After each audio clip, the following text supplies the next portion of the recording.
All right. Welcome to day 2 of the board meeting of the California Board of Occupational Therapy. We are coming to you from Samuel Merritt University. We're very pleased to be here and thank the Department of Occupational Therapy for helping to coordinate this and having us here.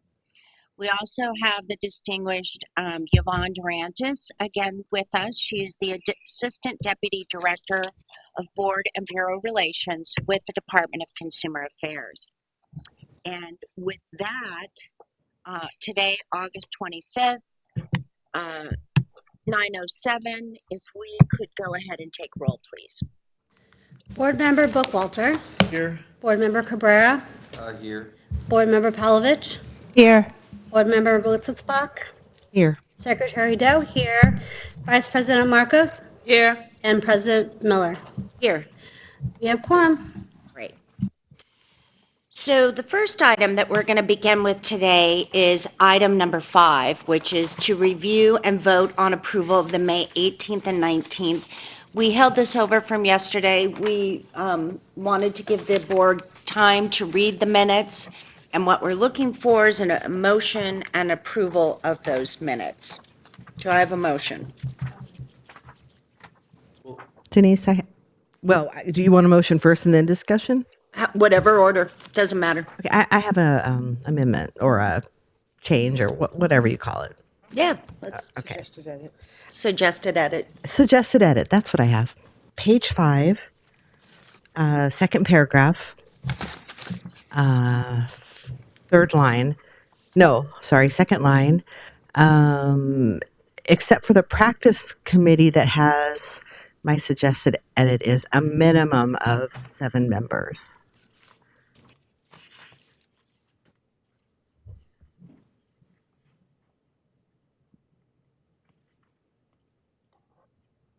Okay. Thank you. I have 2 suggested edits. Yes. On the page 5, in the second to last paragraph, sort of Secretary Doe wondered how the board could ensure that communities know how occupational therapies practitioners can contribute to a disaster in their community. I'm not sure that we want to contribute to a disaster in the community. I think we want to contribute to disaster preparedness or something else. Okay, so adding the word preparedness. That would be great, yeah. A, to disaster.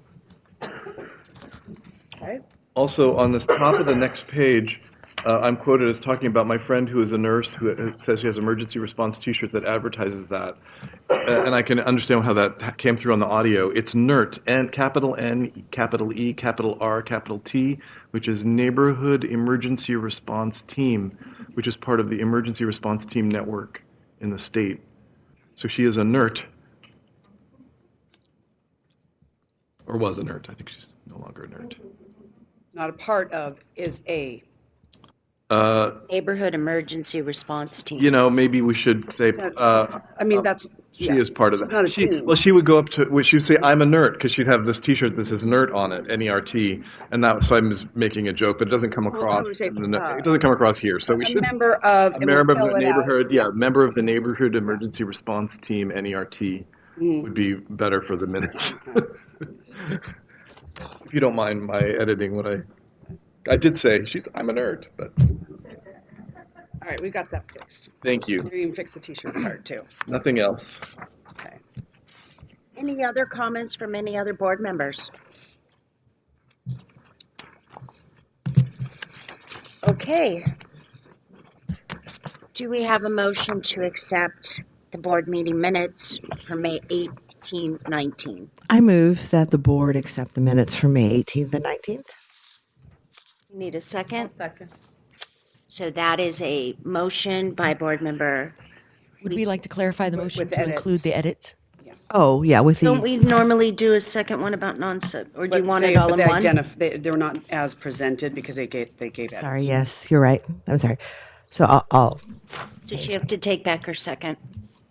She can amend her motion and then we amend the second. Got it. Okay. I'll amend my motion. It should be, I move that the board accept the minutes from the board meeting on May 18th and 19th, 2023 with the suggested edits.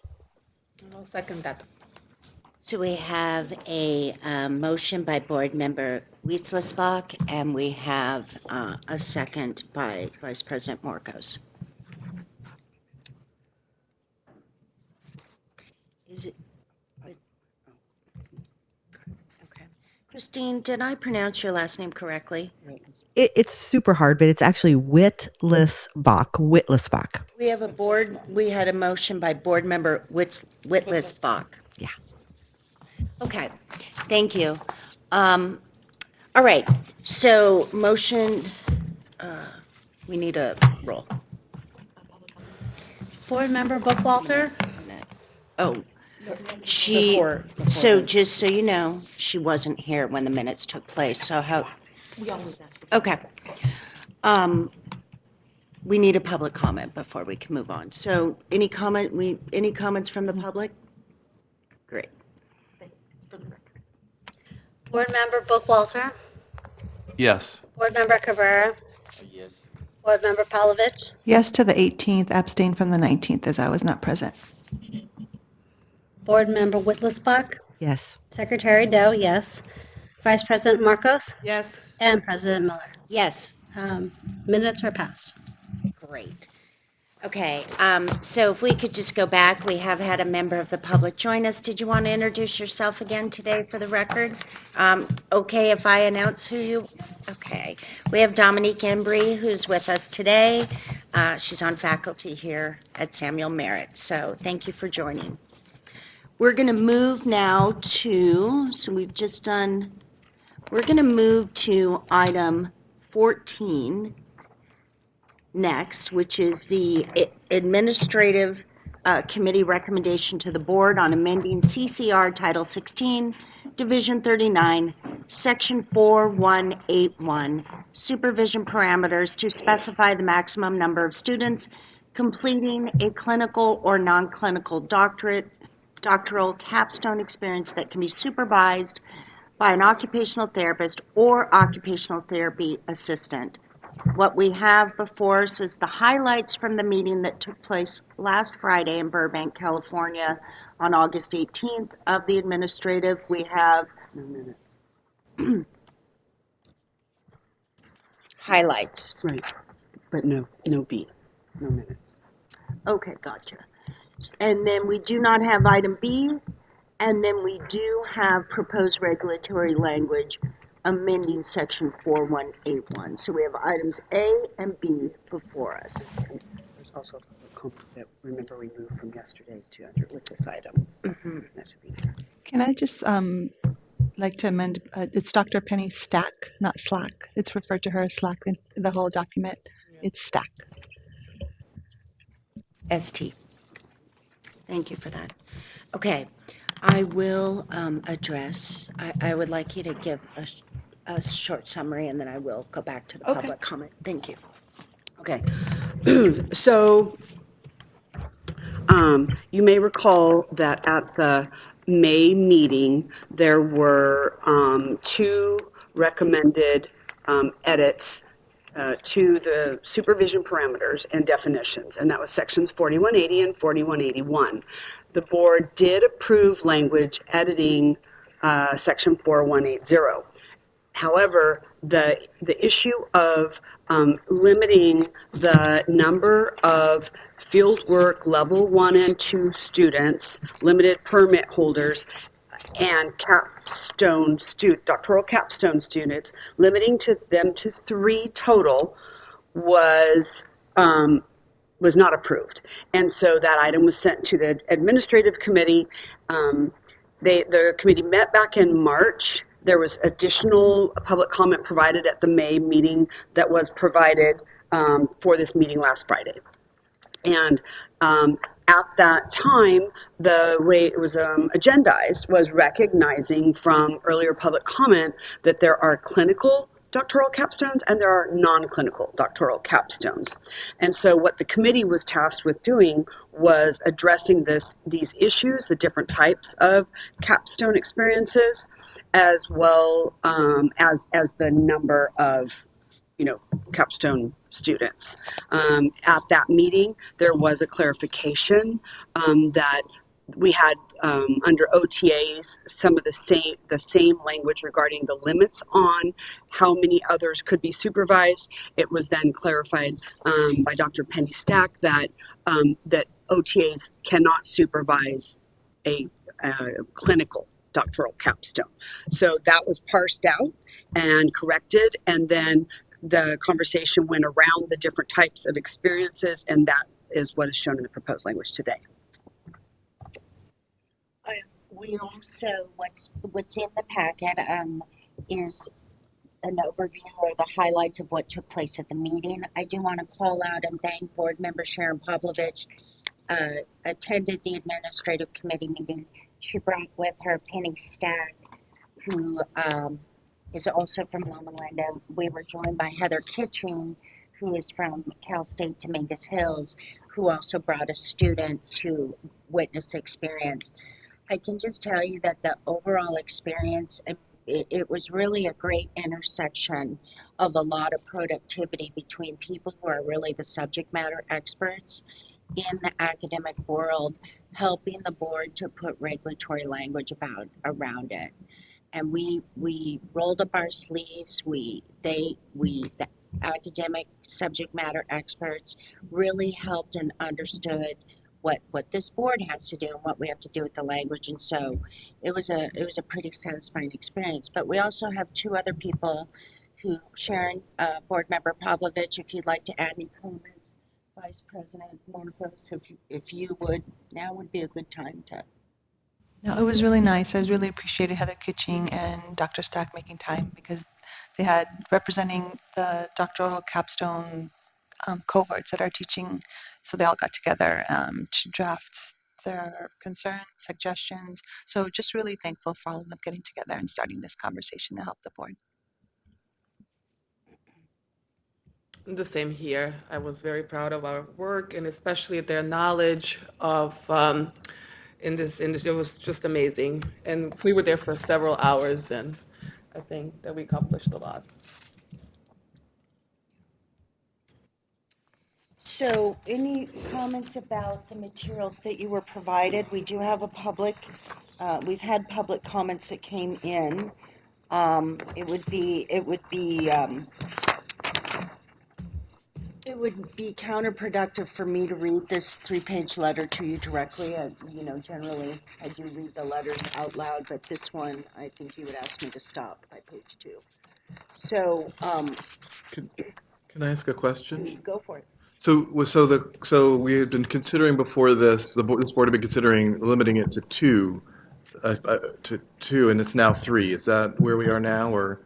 It was 3. It was 4. So this is what we were thinking about before this meeting. The language for the number did not change Okay. in the administrative. So this discussion. So this isn't new language that's being. We're here to discuss whether to change that 3 to another number partially.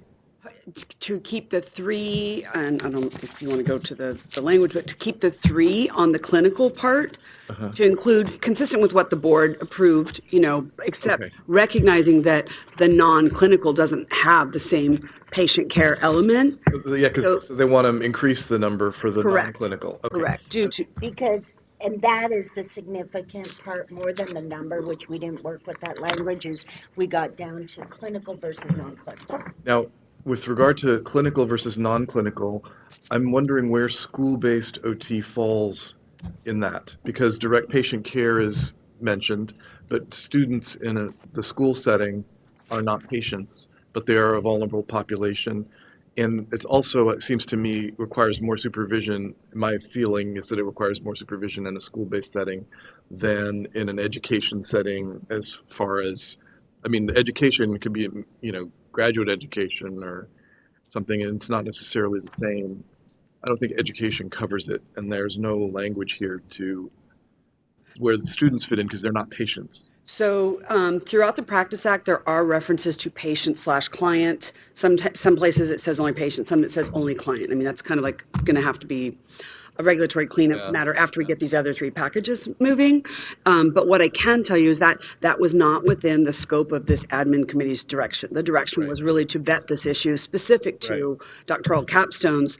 But I can tell you when the regs were amended in, I don't know, 2009 or 10, the element of the supervision numbers regarding the setting was raised as public comment from several in the schools. I mean, they said the opposite though. They said, "Oh, we don't need this much," right? So, but anyways, but at that time when the language was amended in 4180 and 4181, the setting was not a part of that. It was really limited to the ratio, I should say, of people being allowed to be under your supervision. So, please, don't take public comment now. Just give. Just One second. Because he's going to get up and move the camera. We're going to take public comment, and if you could move the camera. Thanks. And thank you. I was going to say, when on a capstone project, whether a project is clinical or not clinical, is established before they even approach the site, right? So a school district would know whether somebody was coming in to clinically work with the students or whether they were doing maybe a non-clinical research where they were going to analyze referrals and have no input with students. So I feel like that would have been established before the capstone even begins. Sure. Would you call it patient care? No. Yeah. A non-clinical You'd use another. would not be a patient care. No. It's usually, and I don't know off the top of my head, one is research, one is like quality assurance, and one is program development. Right. It's not patient care. So yeah, for the non-clinical, instead of using those words, what it was is doing what you suggested, which is list those areas. So it says completing an experience in research, skills, administration, leadership, program and policy development, advocacy, and education as required by an accredited educational program. There's a typo here. So it's list them. If you want to stay up here, because there'll be more dialogue, I think if we could just go back to a minute for the board. I do want to just set it up a little bit more in terms of specifically, we do have a public comment that came in after the administrative committee from a member who participated in a public member who participated in the administrative meeting. So I think what it'll point out to you in that public comment is by Penny Stack, and it's on letterhead from Loma Linda. And under agenda item 4 and 6, she further explains the capstone experience regarding a site mentor is intended to be a mentorship rather than a supervision in the traditional clinical practice direct patient care scenario familiar to us when we think of supervision in the context of fieldwork.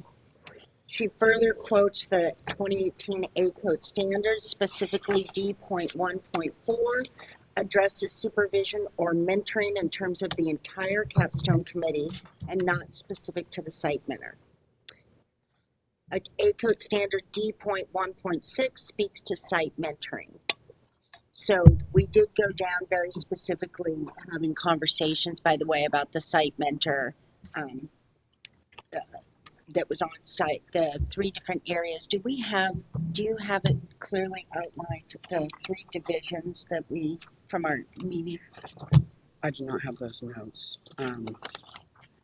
Site mentor. Site mentor, faculty mentor, and the doctoral capstone coordinator were the 3. Right. And part of that dialogue also, maybe Sharon, if she might remember, but I believe it was said that somebody could not be in no more than 2, could be in 2 roles, but not all 3. Right. So if you're a site mentor and the doctoral capstone coordinator, you can do that, but you can't also be the faculty mentor. So, or maybe you're faculty mentor and you're the doctoral capstone coordinator, but you're not the site one. So I don't know if that's reflected in this, but that was part of the discussion we had. And really diving into a deep dive with our subject matter experts and then breaking that down really illustrated to the administrative committee that the clinical versus non-clinical was necessary and it was going to help us to really meet the guidelines of this board, which is regulatory and keeping the consumer safe. And so again, we are very grateful for their expertise.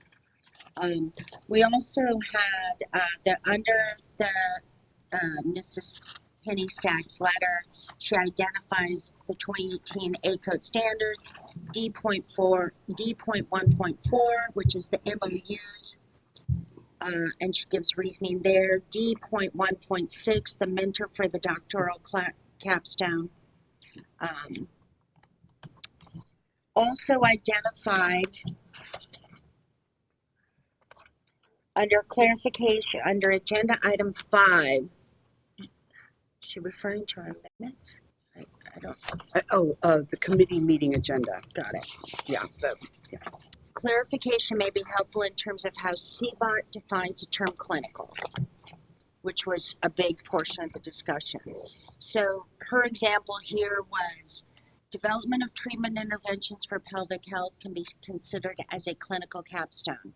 However, due to the nature of providing pelvic health, the capstone student may not provide the actual treatment. Rather, it would be provided by their site mentor. This type of clinical capstone would not require supervision in the direct patient care concept often thought of. The distinguishing point she's making there is they're not touching the patient. It's not patient care. And that's what she's identifying mentor. Is that the takeaway that you understood? Okay, great. So then on page 2 of the letter, does clinical in the scope of CBOT's definition equate to direct patient care? So that's, and then additional consideration in clarifying a clinical capstone are the capstone perspectives on the site mentor. She provides a definition of the site mentor. She gives us an example. I'll just tell you, call these out for our public comment, or for our public medical setting. Nurse, physician, respiratory therapist, physical therapist, social worker. School setting could be teacher, director of special education, school psychologist. Further on items agenda 7 and 8 called out the whole discussion around direct patient care. Then you have the ACODE standards as part of your handouts. We also have a letter that has come before the board. The next item is we have a letter that's from OTAC. And OTAC has, they're formally requesting that we reconsider the use of limits on mentorship and supervision of capstone students. They further go on to quote the ACODE standards. What they're requesting, if you go down, their specific ask is that the board make an exception for the limits on occupational therapists to supervise a capstone student, only those projects focused in the clinical practice skills focus area and not advocacy, education, and theory development. So when we talk about, do you want me to pause and have you read the actual language? Or I can do it. Yeah, online of two typos, but yeah, it's the last thing in the materials. Yeah, so specifically what I'm going is if you just want to talk through how we got very specific on the language as it related to ACODE standards and So the meeting highlights coordinate agenda item number and explanation, coordinate with the agenda of the committee. And as I had mentioned, there were two things to be considered. The clinical capstone was already mentioned previously at 3 as the max, except that it didn't take into account the non-clinical. So using the ACODE guidelines, the language was broken down to 1, and the proposed language on page 2, and it's in the larger font. There were no changes to sections 4181A through C. Under subsection D, however, where it talks about who OTAs can supervise, there's a new number 4, and this is talking about OTAs. It's not related to clinical, it's specifying those doctoral capstone experiences that are non-clinical, straight from the ACODE guidelines. And so the new subsection 4, other than the correction should be required by an accredited educational program, it specifies those areas that an OTA can supervise a doctoral capstone experience. Okay, number Number 5 was consistent with what the board wanted in terms of those that were having, clinical, right? So this no more than a total of 3 and subsection D5 was, again, the board had already discussed that in May and determined that given the supervising, in this case OTA or OT in the other section, but their continuing responsibility for this patient load of these other individuals, 3 was an appropriate maximum. Item number 6 is consistent with an amendment to 4181, except it wasn't really part of that, but it sort of organically came out during this whole conversation about capstones and relative to the fieldwork. So the new subsection E saying OTs may supervise. So 1, it addresses those non-clinical capstone experiences, right? And you can see there's no maximum on there. And the second subsection E2, consistent with what the board said previously, it still limits number of 3 total level 1 and 2 fieldwork students, limited permit holders. OTAs are not in here. Sorry, hold on. And doctoral capstone students committing a clinical direct patient care experience. That again, that's 3 of those total of those different practitioner types, in recognition again of the OT's continuing supervision responsibility, the patient care for everyone that any of those people see, limiting it to 3 at any one time. Item E3 again is similar to the D6 in that what came out also, since we're talking about the supervision of a level 1, and it doesn't need to be an OT, but then there's a supervision of a level 2, and part of the value of having the public that came to provide information was, for me personally, it was the first time I'd actually heard of a faculty-led fieldwork being as considered an academic setting, right? So to Richard's point about school-based settings, I didn't really think about that, and so there was a very lengthy. I'm almost done. No, I wanted to, Oh. I didn't intend for you to be done. I just wanted the exact example that was given, which was really very fascinating, is that because the subject matter experts live in this world and they've had to come up with creative ways with the real life of down fieldwork sites not being plentiful, but having to meet the A code standards. So this faculty led, for example, an occupational therapist owns a clinic, is also on faculty, and what she does is she takes 20 of her students, matches them up. Let's say it's 15, 20. Really, 20 was the no more than. She said it's more like 11. She takes them, they're in a room like this, and it's direct one on. It's her supervision is right there the whole time, and they identified it as faculty led. And so that became a very interesting component. And Can I describe a similar situation that I experienced just to illustrate? So I was a student at San Jose State prior to licensing, and we had 2 clinics. One was an ongoing mental health clinic in a church that was right off campus, and a couple of the faculty took the students and they worked directly with mental health clients in that setting, providing occupational therapy for mental health. I don't know what the numbers were. I didn't participate in that, but I knew the faculty mentors of that. I knew about the program. And as a student, also when I was a graduate student, I was I assisted a faculty member who went to an adult day health center in San Jose. There were probably about 20 students, and it was a level 1. Well, I don't know exactly. It was an experience where we went in. It's a senior center where people come in and they get some health, some meals and some interventions, and occupational therapy was mandated at that time, and it may still be as a service in adult day health centers in California. And the students there would be like 30 people or 20. They would match them up with a senior, and they would be working with them on a project, and then we'd come back, and it was going on all semester. So that's an example. Yep.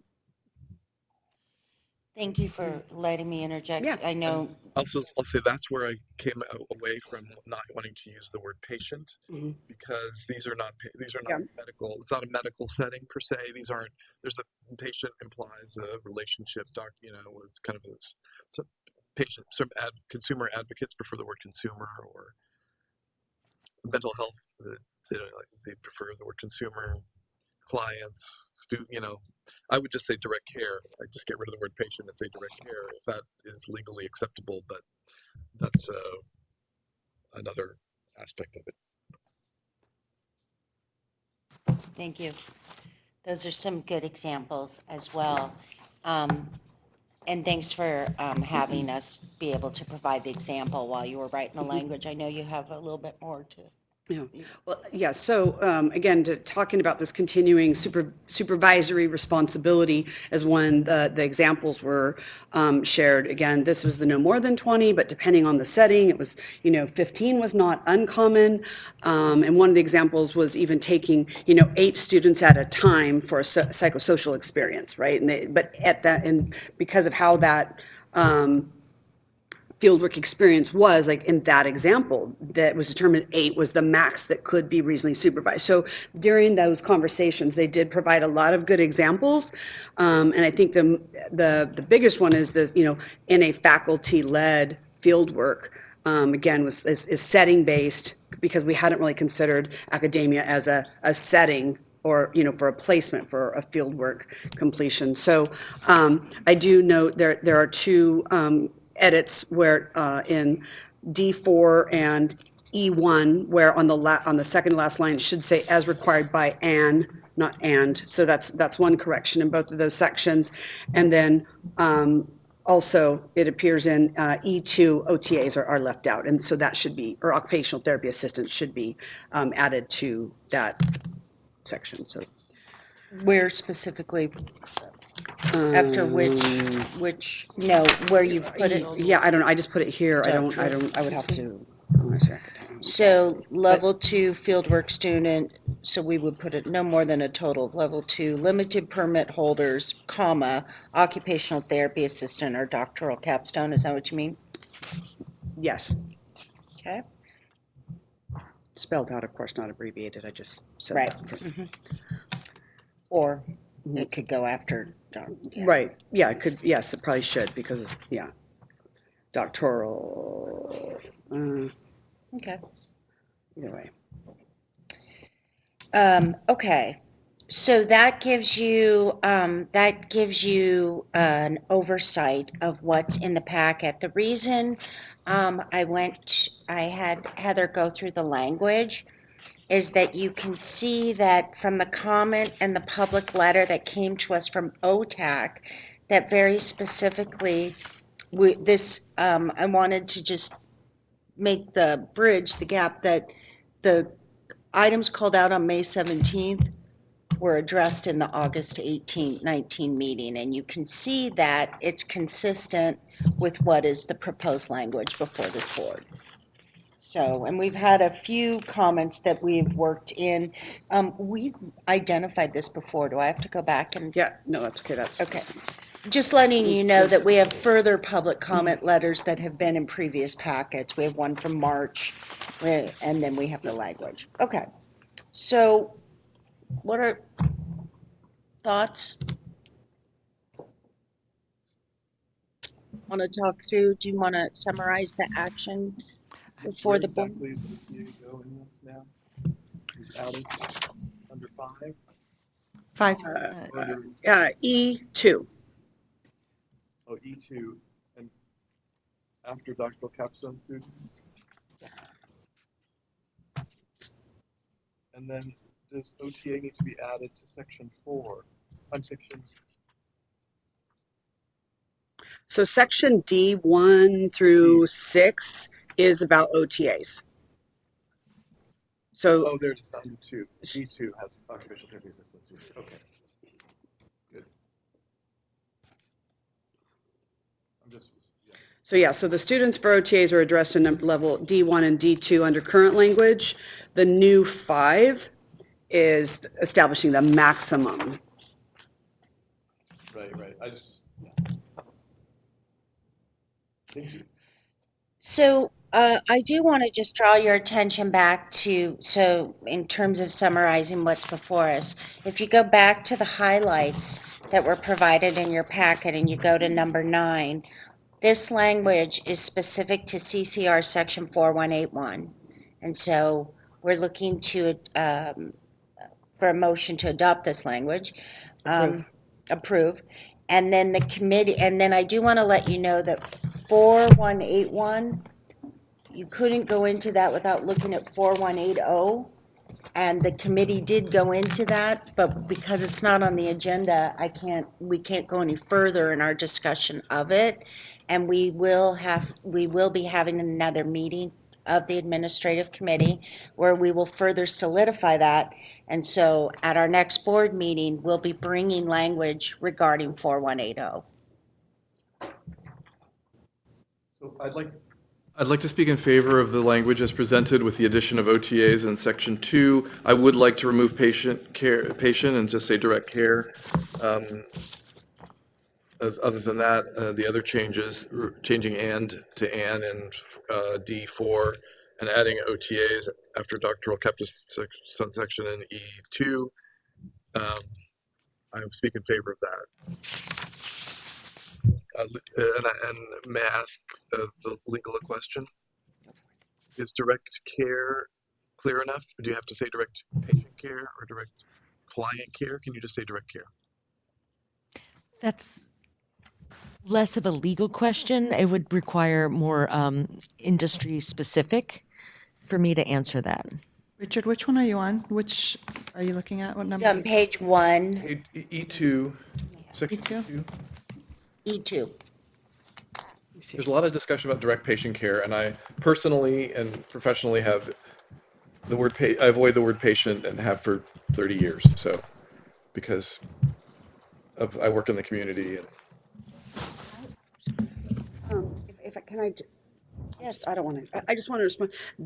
Because we had to look at 4180 and the definitions when doing this 4181, that's one of the reasons we need to go back to make the language in alignment. Because, for example, right now 4180 does define client related and it doesn't say patient. So we realized that to have more uniform language, that it would require changes beyond what the board approved previously for 4180, and that's why the committee needs to, again, bring it into alignment and then bring something back to the November.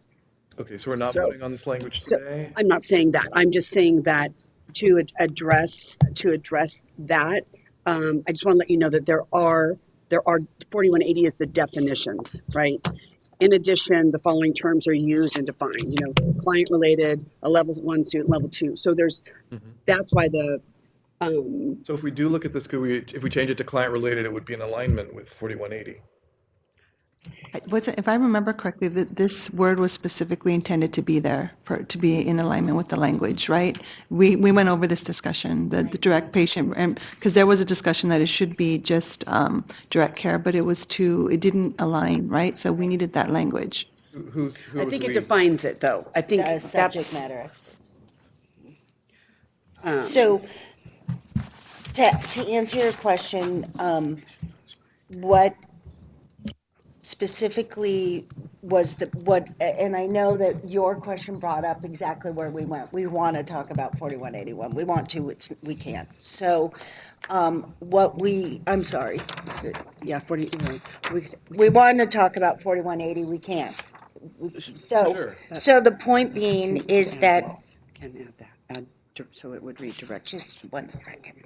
So the point being is that what we did with 4181 is we got very specific on clinical versus non-clinical, and that allowed us to get to the language around how many students can be supervised, and that was the work of 4181, and that's what we're trying to approve. Now, where you're going is exactly where, I know it seems backwards, but that particular item would be addressed in the next, and this discussion would then continue. But I mean, if we're looking at this language today, we can make this language do what we want it to say, and then that reflect. We already have a definition for client-centered care elsewhere in the regs, and we could call this client-centered care, and it would be in alignment with current regs. I don't see how that is off topic.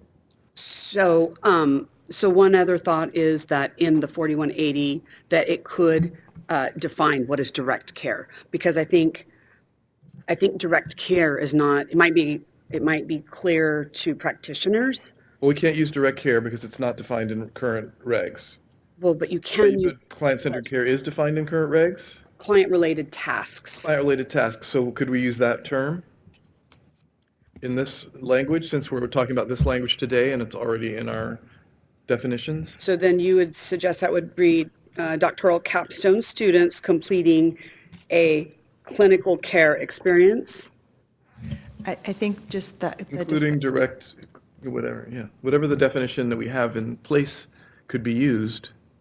I think those two, they go together, the completing a clinical direct patient care. Because remember, we said something's non-clinical is non-patient care. Something that's clinical is direct patient care. So we wanted to make sure that those two stood out as separate items. So if you remove that and it just becomes nebulous patient care, it was problematic in the alignment, if I remember correctly, right? Because we wanted, that goes together, completing a clinical, which is hands-on, direct patient care experience. So What is a patient?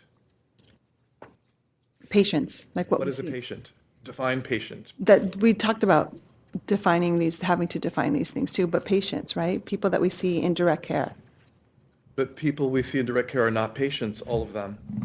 No, but as here, That's why I want to see if we can, Could the problem be solved by just calling them clients? Just, yeah, I mean, that's all I'm, could that be an acceptable direct client care?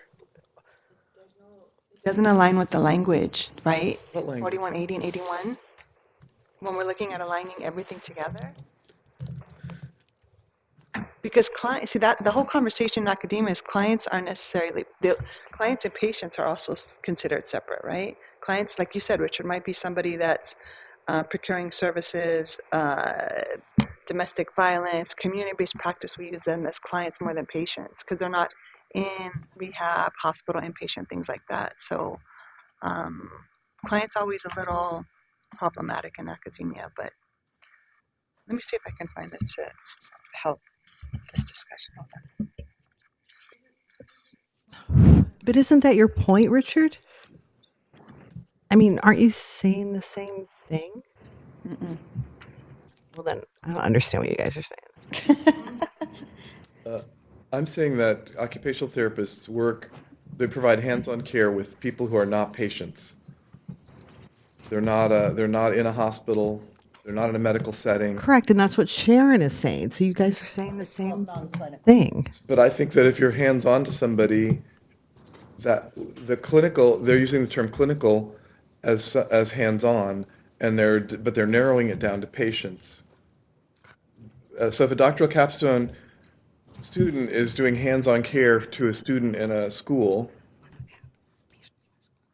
that's the student in a school who's disabled and is working on motor skills having to do with education-related tasks and writing, and all the things that a student might do in a school setting. Who's It's not a disabled patient. student. Is- That's not a patient, but it is there's a potential for consumer harm if that capstone student is manipulating that child's hand to hold a pen. Right, right. I agree with you. And in the same in a mental health setting, you could still be doing hands-on care, and those people are called clients. I mean, I think you guys are saying the same thing, so I'm not quite sure what I'm trying to, the problem is. Well, what if the wording, consider this, what if it was direct patient / client care experience? That would be fine with me. Covers both worlds. Covers both worlds. I'm happy with that. that was a problem for some reason. We had that discussion too, but I can't remember at the top of my head, but okay. We talked about it at that meeting too. But if it moves the I'm just trying to catch one other thing. But if it works, Certainly, we could also review the definitions, and perhaps when reviewing 4180, that, we add a couple more definitions. Maybe that's it, because patient and client, I just did a search real quick through the regs, they're both used more than 60 times, right? So that means, and some of them are patient / client, some are not. Some are just client, some are just patient. So I would just suggest that this be addressed in the definitions, and again, later on, we'll do another package and we could do a cleanup to make it consistent, right? We define it one time, and then we have something throughout, and everyone's on the same page and it addresses all the different settings about that.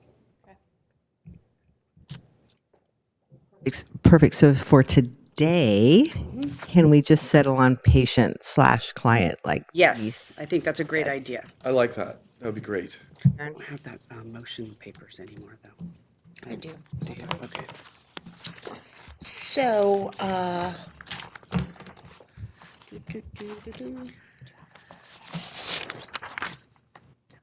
Perfect, yep. Okay. So who do you want to read this?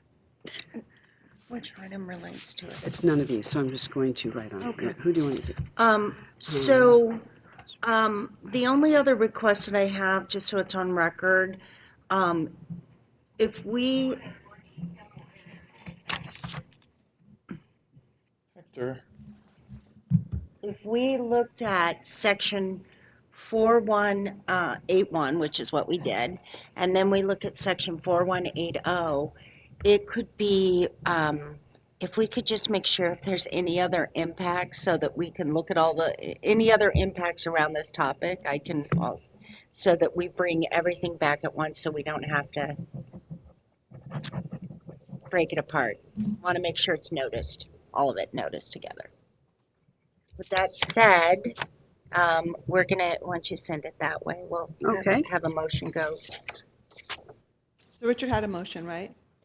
Richard, did you? I didn't make a motion. Oh, want to make that motion? We can send, here's the language. I'm, It's a tough one. I move to approve the proposed regulatory text amending section 4181 and direct staff With amendments noted today? with, I'll start over. I move to approve the proposed regulatory text amendment, amending section 4181 with amendments provided today, and direct staff to submit the text and other required documents to the Director of the Department of Consumer Affairs and the Business Consumer Services and Housing Agency for review, take all steps necessary to initiate the rulemaking process, and set the matter for a hearing if requested. We need a second. I'll second. To do it? Yeah. So we have a motion by Board Member Bookwalter. We have a second by Board Member Witzlisbach. And we want to ask our public for comment. You can see how hard you've worked on this, right? It's really, really clear that you guys worked and really thought about meeting the needs of the public and the academic community, and I think it looks really good. Great. Okay, can we take roll, Lena? Board Member Bookwalter, Yes. Board Member Cabrera, Yes. Board Member Pavlovich, Yes. Board Member Whittlesbach, Secretary Doe, yes, Vice President Marcos, Yes. and President Miller. Yes, Motion carries. great work, everyone. Okay, So now what we, about the 4180 for the committee? Are the committee's just going to do it, or are you going to ask? yeah, if we can just one moment. On this particular one, you want me to announce about the next step? Oh, sure. So, Do we need to do a second motion to delegate to the executive officer? Yes. why don't you yes, could you do that second motion? I'd like to move to delegate to the executive officer the ability to make edits to the text that we've just discussed that are consistent with the law and substantially similar to the text of the policy approved at the board at this meeting. Second. So we have a motion by Board Member Bookwalter. We have a second by Vice President Marcos. Do we have any comments from our public? Okay, seeing none, if we could take. Board Member Bookwalter, Yes. Board Member Cabrera, Yes. Board Member Pavlovich, Yes. Board Member Whittlesbach, Yes. Secretary Doe, yes, Vice President Marcos, Yes. and President Miller. Yes. Motion carries. So we have a suggestion from our executive officer. One more item as it relates to this, and then we'll take a short break. You want to go ahead and just, So as I mentioned, the language that the committee was tasked with and as well as agendized was only relating to 4181. However, since 4180 and 4181 go so closely together, it was not, 4180 was not on the agenda because the board had just approved language in May. Be that as it said, and the reference and the closeness and the necessity that those two sections align, I just want to propose that in November, not only we could bring back the admin committee's recommended edits to 4180, we will bring 4180 also, so you have the totality and you can review them and cross-check and just make sure they're all in alignment. I think that will be probably best. If okay, I'm seeing nodding heads, we will do that. Great. Okay, the time is 9:56. We're going to go ahead and take a 10-minute break.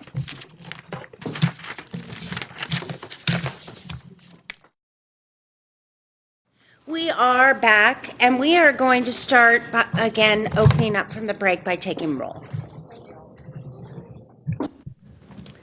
Board Member Bookwalter? Here. Board Member Cabrera is missing. Board Member Palovich? Here.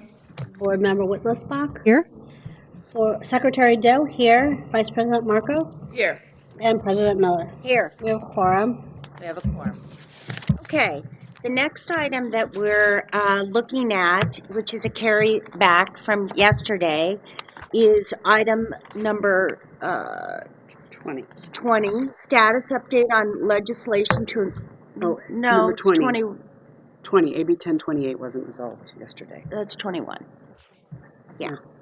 Okay, discussion on legal, so just discussion on legal analysis of proposed amendments to Assembly Bill 1028, reporting crimes, mandated reporters, and consideration of taking a position on the bill.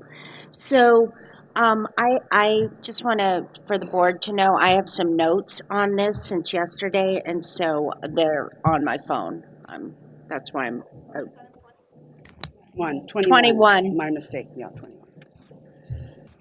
So some thoughts that we might consider as we come back. So first off, you want to give an update. It is on for Yes, Monday. yes. That was the question that was before us. It is on for hearing on Monday. So one of the things we have to consider is that if we want a position, that has to be put into a letter. We're here, and then it has to get before Assembly. So that by Monday. Senate, yeah. Senate, okay. And so if we look at a watch position but submit comments, questions, or something to that effect, it is possible. Perhaps we can look at the following request. Clarify the basis or intent for omitting non-domestic, non-sexual injuries from mandated reporting. Clarify duty of the practitioner to investigate, determine if an injury mandates a warm handoff or is a non-domestic, non-sexual injury. Define survivor advocate. Clarify the intent or any anticipated effect of the changes to Penal Code 1116 3.2. Let's confirm. We'll confirm that number. Okay. We can watch or we can take a position. The comments still remain the same. Some of the comments that we can we just go back to the comments that we captured in the notes from yesterday? Some of the comments from our public's here again. Please feel free. You want to, go ahead. One of the comments, and I believe it was a board member, about that this language is not in alignment with consumer safety, which is the board's mandate. The other one is that currently the mandatory reporting requirement is that healthcare practitioners simply report. With this new language, though, it puts the onus on the licensee, healthcare practitioner, how you want to refer it to, investigate or do a deep dive into the alleged abuse to determine whether or not it is a warm handoff or a report. And that's one of the things that can't be seen just right on the surface, which that also, could potentially negatively impact the therapeutic relationship between the healthcare practitioner making the report or warm handoff. And you could say it would not accomplish the goal of the bill's author, stated goal of the bill's authors, according to the analysis, to improve access to care, but we don't know. I mean, As, I believe that was like as an unintended consequence, I believe, was that one of the things well, that in recognition of providing protections to victims that it, I know because I made these comments, but I was thinking about it even more last night when, as someone who would normally be reporting, and I thought about this more about warm handoffs are actually giving the patient or the client or the individual direct services, access to direct services, as opposed to going into the system. Regardless of what it is, when you go to law enforcement, you're going into the system. So, I understand that, as a practitioner, you want to make sure that your relationship is maintained with the individual you are working with. And so by giving them to a warm handoff, you're actually protecting them. In my view, and that is protection to the consumer because you are not putting them into a place that could potentially victimize them again. Because we hear these stories that victims that get reported to law enforcement get re-victimized, and that's mentally not okay because we're trying to heal them. But when you hand them off to when you do a warm handoff, you're giving them direct services, access to direct services. So you're not telling them that, what happened to them is their fault, and it's never, it's not their fault. And, to address the whole issue about investigating again, I think handing it off to a service, direct service, is actually better because you don't have to investigate because giving them to another service provider ensures that service provider can investigate even more. So if there is that indication and you feel that it may be in the part that says warm handoff instead of report, but if you send it to a person that is their job to provide the services, they will investigate, right? Because they will be the one to be doing the therapeutic investigation, interviewing, because that's the intake. So I understand that, we want to protect the consumer. So I think being able to take the consumer and handing them off to an organization where their job is to get them the help they need is actually better than having to, send them to law enforcement and not knowing the complete story because it's not our job to investigate, right? And that was what the public member says. The practitioners don't want to do that. That's not their job. But if there's an indication that there's something going on and it's indicated in this law as a warm handoff, you're giving them to an organization, people who are trained to deal with situations like this. Unlike law enforcement, they are not trained to deal with an individual who is being victimized. And, So, Board Member Doe, with those comments, I just, have you changed your position since yesterday? Are you a support unless amended? Are you, like I said yesterday, I'm leaning to watch with the possibility of adding comments to get clarification. Or if I was choosing between oppose or support, I would support this bill and then, add our thank you. bullet points. Did you have some comments, Board Member Pocona? I mean, I think that's a good argument for watch, because I don't think I feel comfortable supporting the bill, but I have concerns about opposing it when it's not, it's a huge area of how to handle some difficult not just urban problems. In San Francisco, we have teams that go out for homeless, people that are, so that it's not the police visiting them first. And the efficacy of that versus law enforcement is hard for me to assess based on my knowledge. Also, I do know from mental health occupational therapy, because I was at the San Francisco General. There's one of the locked units in mental health that's a forensic unit for incarcerated people who are in mental health, and that's one of the treatment sections at San Francisco General Hospital. And I've also read that the prison system is the biggest mental health provider in the state, maybe the country, uh, and um, and that's caused problems because everybody ends up in what Lynn is saying is people end up in a prison, and that's where they have to. That's the only place they can get their mental health treatment is because that's the way. Maybe that's not at a very very high cost to society, and maybe not And just keep necessary.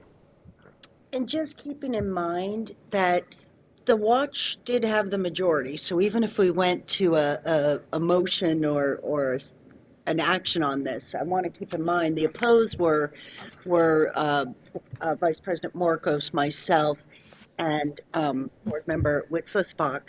But I very much, upon listening to that, um, I could move to watch for that reason. Board Member Cabrera, your reason for wanting to watch was because of the timing of the hearing. Now, we do know the hearing's on Monday. Does that change are you still at a watch? Um, you're aligned with three other board members on that. I'm still there. Okay, I just wanted to share, were you done, Denise? I am. Oh, you sure? All right. I'm also in support. I work with facilities that actually do what's implementing now. They already do a warm handoff. When the person comes in, and I don't want to say victim, they say survivor, comes in, they get immediate services as part of, the mandated reporter thing is hard because they don't always get those services. By the time they go through the system, the double jeopardy, we call it, or double victimization happens again, and then they're tired. There's a huge percentage of people, victims, survivors that will not come back after that, and they don't get the needed services because there's a whole array of other things that happen.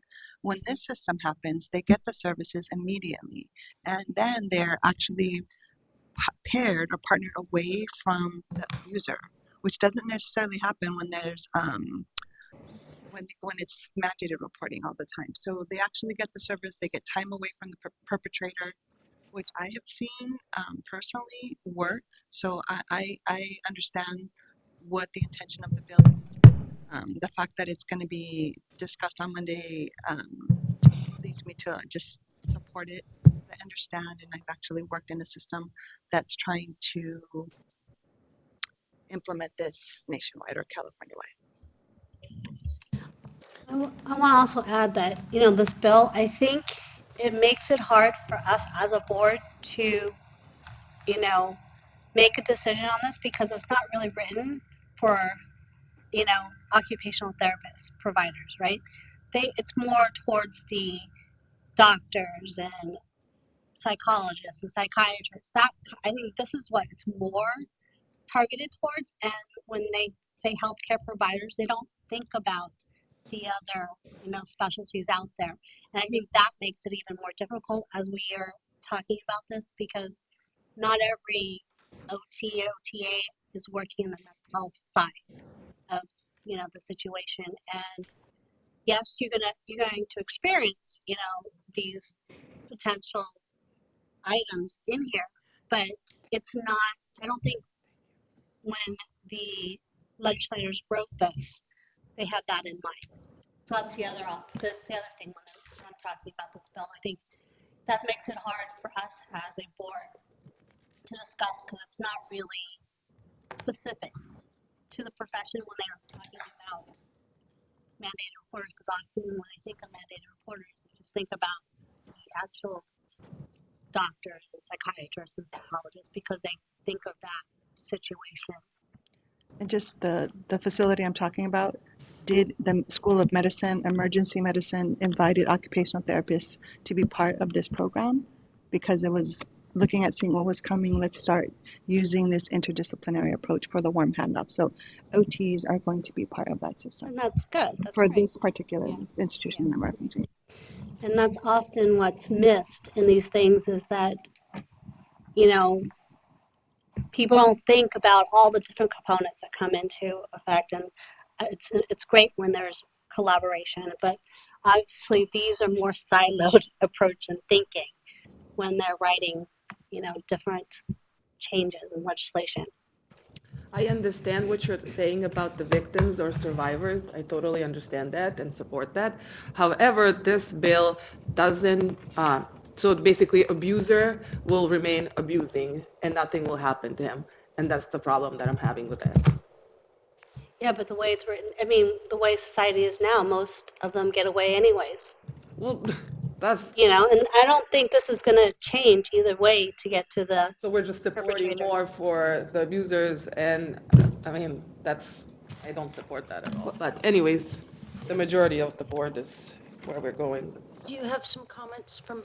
I do. I do want to add that, as in the analysis yesterday, section 11161 provides that the following shall apply to every physician and surgeon who has in their charge or care. It requires the report, and it also requires them to, it is recommended that they refer the person to local domestic violence services. This bill would amend that from physician or surgeon to every health practitioner and to every health practitioner or member of the care team. So this bill is anticipated making this report as well as an additional referral applicable to more than just the doctors. And just, Beata, I don't know if it makes you feel any better, I don't think it will, but in the circumstances when we work with our DV clients, when they have this kind of system, when they get the help first, they actually get to go to an anonymous shelter unbeknownst to the perpetrator, right? They can no longer find them. They literally just leave with the clothes on their back. They don't get to go home. The mandated reporting, my experience has been that they get so scared because now that party's coming back, they have to file a complaint, a report, and every time I have been there, they cancel each reports out because the victim is so afraid of being abused again that they're like, just send me home, or they're either worried about their kids or something, and so they'll cancel their complaint in front of the officer. They're like, I'm okay, got treated, just let me go. I often see that, which scares me, because then I just know they're going home to be abused right there.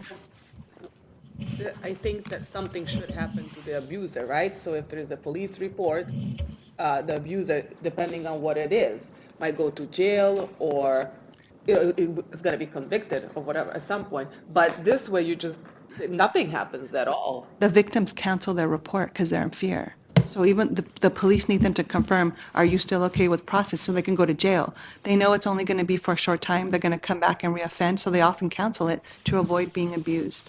But they're still going to be abused, and they know that nothing is going to be done about that.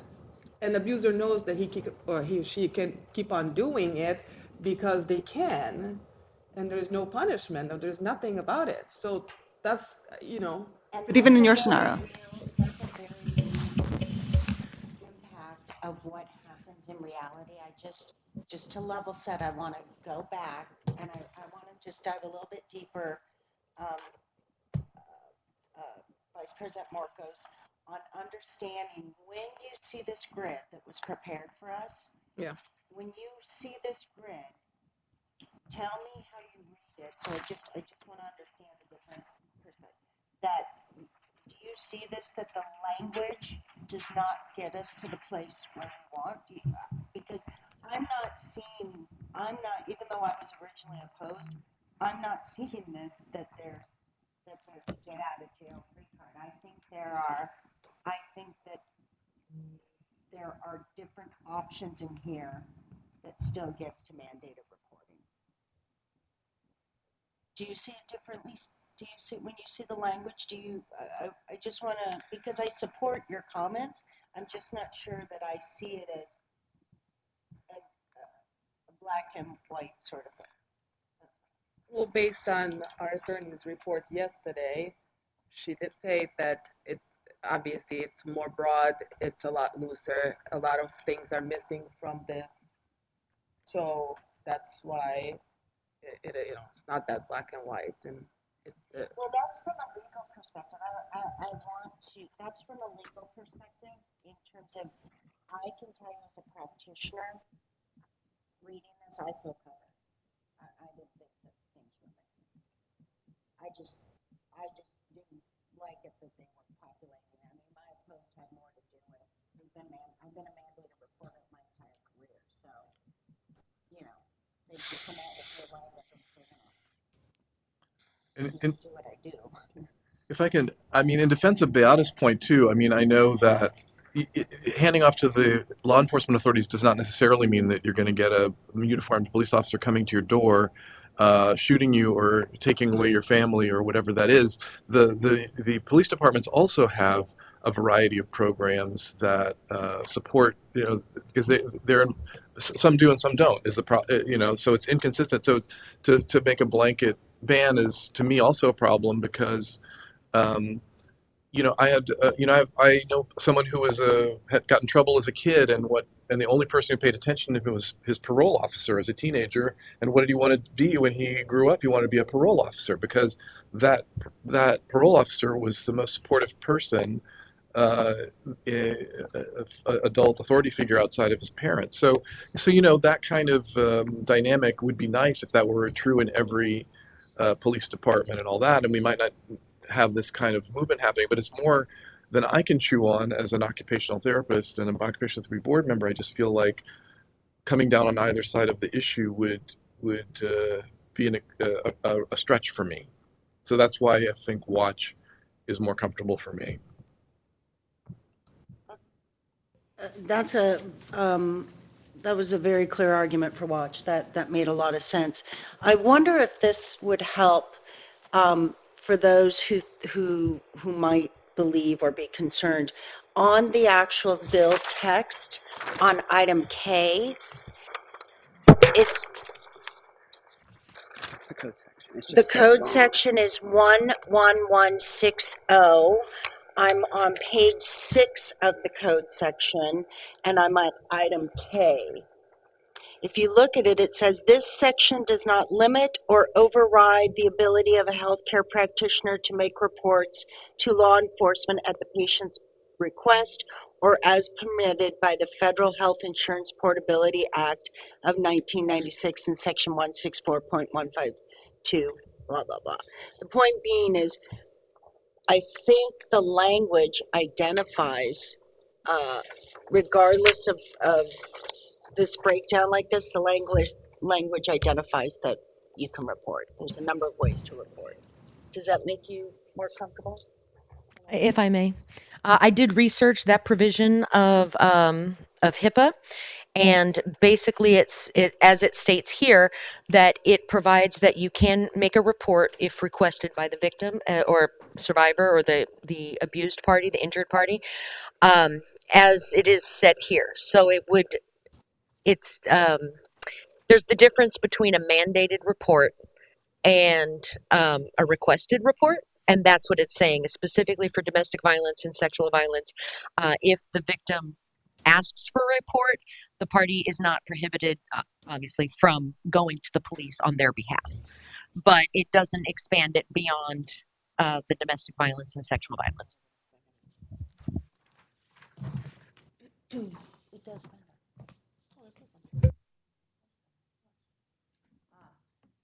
Board member Witzelsbach, did you have any comments before I open it up to the public? Yeah, I did a lot of thinking about this last night. I was initially opposed to it. I'm a certified sexual assault advocate for the state of California. So I've lived in this world. I think I don't think I have anything to add, but I think at this point I'm more comfortable. It's very complicated. I'm more comfortable with watch at this point. Thank you. Any further comments from board members? Any comments from our public? I think watch makes sense. It's not my first choice, but I understand your thinking here as a board. I understand board member Marcus's point about it feels like a warm handoff doesn't hold accountability. But I also think some of the thoughts we've had about police departments not being trained in domestic violence, or that community agencies are available, are kind of based in stereotypes, right? Like Some police officers are not, but many are. Many community agencies really do want to help, and they are severely underfunded. Right? Like, I don't see anything here that helps those agencies take on an influx of new people who might be referred to them. Right? So, these are societal ills that are bigger than us. Right? And I think the best you can do is try to stick to your mandate and watch this carefully, because it's too complicated for even the words they've chosen here. So I have the impression that the majority of the consensus is to watch, and I secondly had that we wanted to watch with comments. Am I reading that correctly? Because our next move would be to clearly identify those comments or do a read back. But I think we want to watch and we want to include comments. Is that right? Is that your take? Watch with comments? Do we do that? Have we ever done that? I don't think we necessarily have to include comments. We could just, Well, watch is not a position. right. So, yeah, Watch is not a right. position.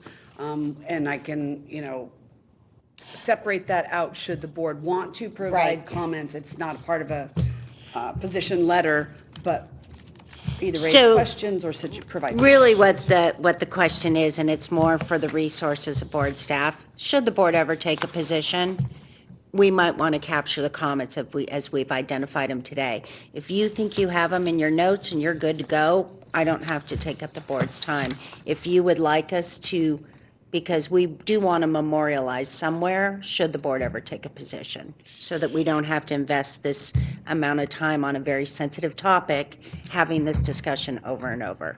So I have some notes, but I think you had them documented on a note or in an email or something? What you read aloud earlier? Yeah.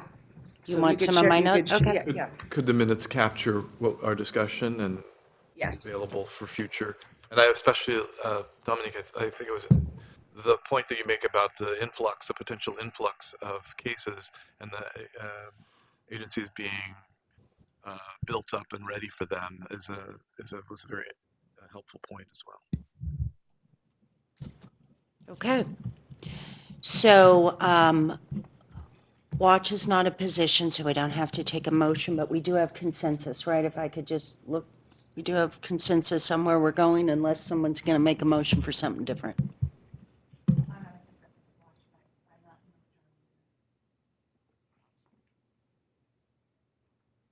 Shall I move that we watch this bill?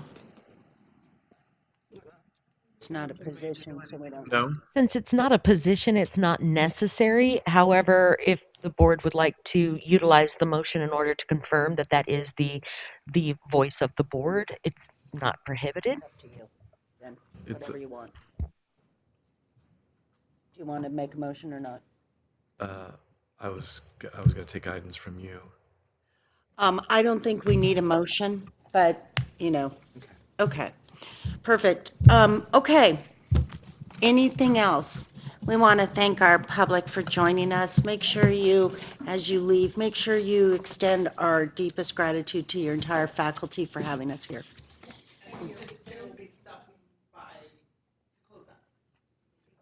Thank you. Thank you. We look forward to you being on a committee.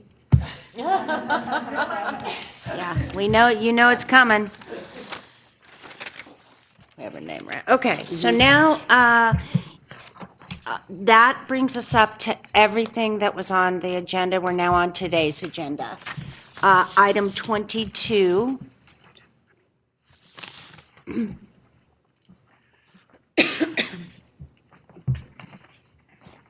Do we have, looking at item 18, do we have any public comments for items not on the agenda?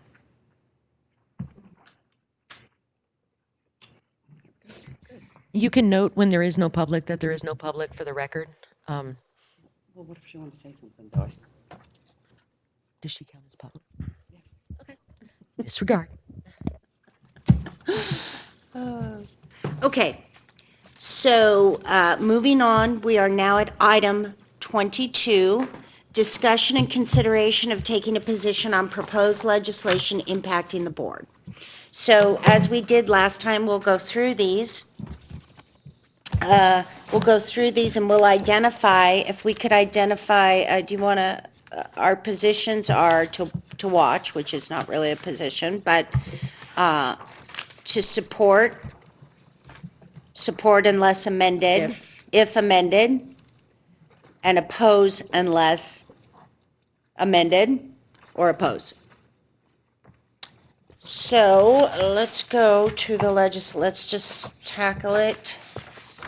So the one at the front, then there's copies of all of those that they're listed in that. Yep, let's take the tables going at the front. Our position on AB, and I'm going to start by taking the position that we last took. We took many of these in May, and somebody just let me know if we think our positions changed. Pelvic floor therapy, we took support if amended May 19th, 2023. Nothing- And please, nothing please feel further. free, Okay. Heather, to jump in where you want to give comments on materials you've submitted. Just Okay. go back and forth on that. It's needed. Okay, May I ask about that? yeah. So I was looking at the bill history before the meeting, and I didn't, I guess every time the bill changes, they wash out the previous comments, because OT isn't, like, if we send a letter in the assembly, it doesn't show up in the Senate analysis. Is that how that works? No, it's supposed to carry on, Oh. but this is a 2-year bill, and by the time the letter was sent, it had already been stalled out. Nothing's happened So since nothing- before? Correct. Okay, so, because, And so what we'll do is, we will submit a letter when it gets closer to when it's being addressed in January, so it's not lost by sending something, over the summer when it's going nowhere. great, thank you.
Okay, so we're for AB 796.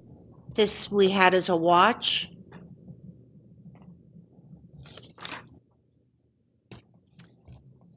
It was amended Of course it was. Is there a new bill on with all new July language? 6th and re-referred to Committee on Business Professions and Economic Development.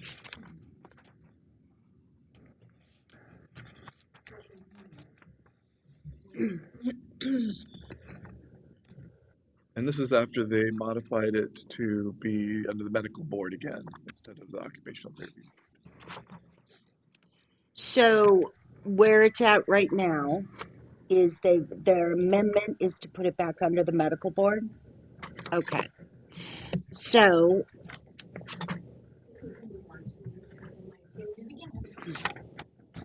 No medical oh, Betty, boards with them, so they'll try with us again. well, their sponsor that's supporting it is a medical doctor, correct? Correct. So things might change. Mm. Okay, so we're going to continue to watch. Now looking at AB 883 Mathis. This is the United States Department of Defense Skill Bridge Program, and we had a letter of support.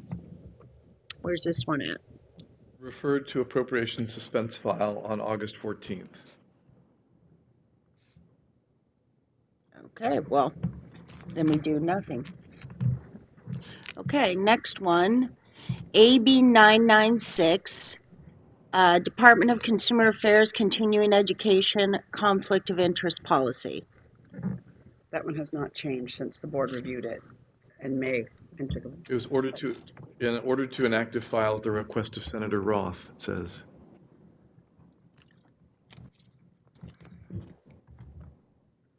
Does that change anything? Does that change anyone's thoughts on their position right now as watch? Okay. All right. How come how come we don't have a position on AB 1028? Is that new? That was the one we just had, the separate agenda item, previous agenda item. Okay. AB, so, Okay, so just skip it. yeah.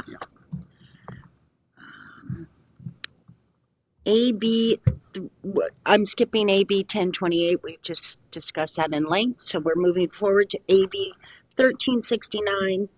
Under this bill, a person licensed as a physician, a surgeon in another state, as specified, who does not possess a certified issued by the board, will be authorized to deliver. This is about telehealth. We had a watch. There's been no movement. I'd say. Continue to watch, I would suggest. It says read third time and amended order to second reading on yesterday.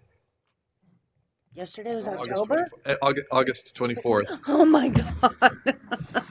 I'm 2 months. I missed out a lot. I'm 2 months closer to my go live date. Woo! I can feel 2024 coming. Okay. I apologize for misspeaking. I do know that it's August. Okay.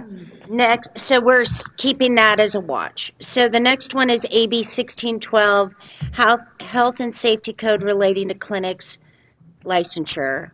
We had a watch. And there's been no amendments since the board discussed it last.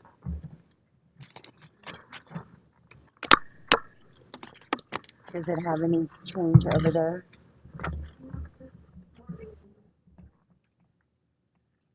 Okay. It said there was read third time and amended on 8/17, according to this. So it was some amendment, but we don't know. We have to look it up, and we don't have it before the language before us. So we would keep it as a watch. Is that's a question, actually.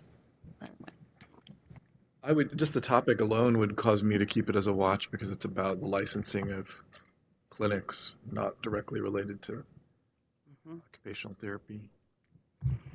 And then, I think I have consensus on, okay. AB 1707, Health professionals and facilities, adverse actions based on another state law. Our position was watch. So, Richard, have Yes. you had a chance to look at this one? It looks like it was amended recently, well, in July. No, haven't had a chance to look at this. Could we, can you look it up real quick to see if any other boards have taken a position on this one? Because this is one I think we should revisit really quick. Yes, I will. Let me look. Under history? No, under bill Well, analysis. he's looking it up. Could you say a little bit more about revisiting what you? Well, just this directly affects healing arts boards. Okay, how we license, who we license. I mean, it's speaking directly to how we as boards issue license. And so to just watch it and to not keep abreast of what's going on with that bill or what other boards are doing, I think we really need to keep on top of this one. So I want to, Got it. yeah. Thanks for calling it out. Yeah, and it was amended 2 days ago, so let's look at what the amendments say. I'm trying to pull it up, sorry. They've added a line about healthcare practitioners. Can you use your mic? Oh, sorry. They added a line about adding healthcare practitioners. Then they changed and added state and then regardless of patient's location.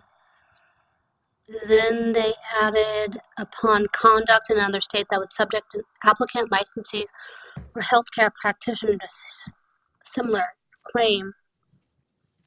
So it looks like they expanded the language to. And I think the language is about sensitive services. If you're actually on it, I think it's go to section 1 and look under C1, and then it looks like they've expanded number 2, sensitive services has the same meaning as section 5605 and then of the civil code.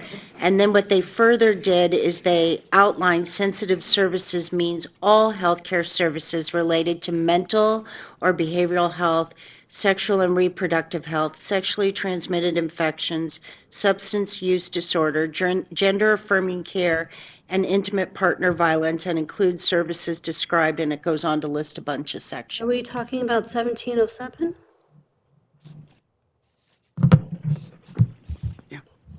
Yep. Yeah, Okay. Because I don't see it in the comparison.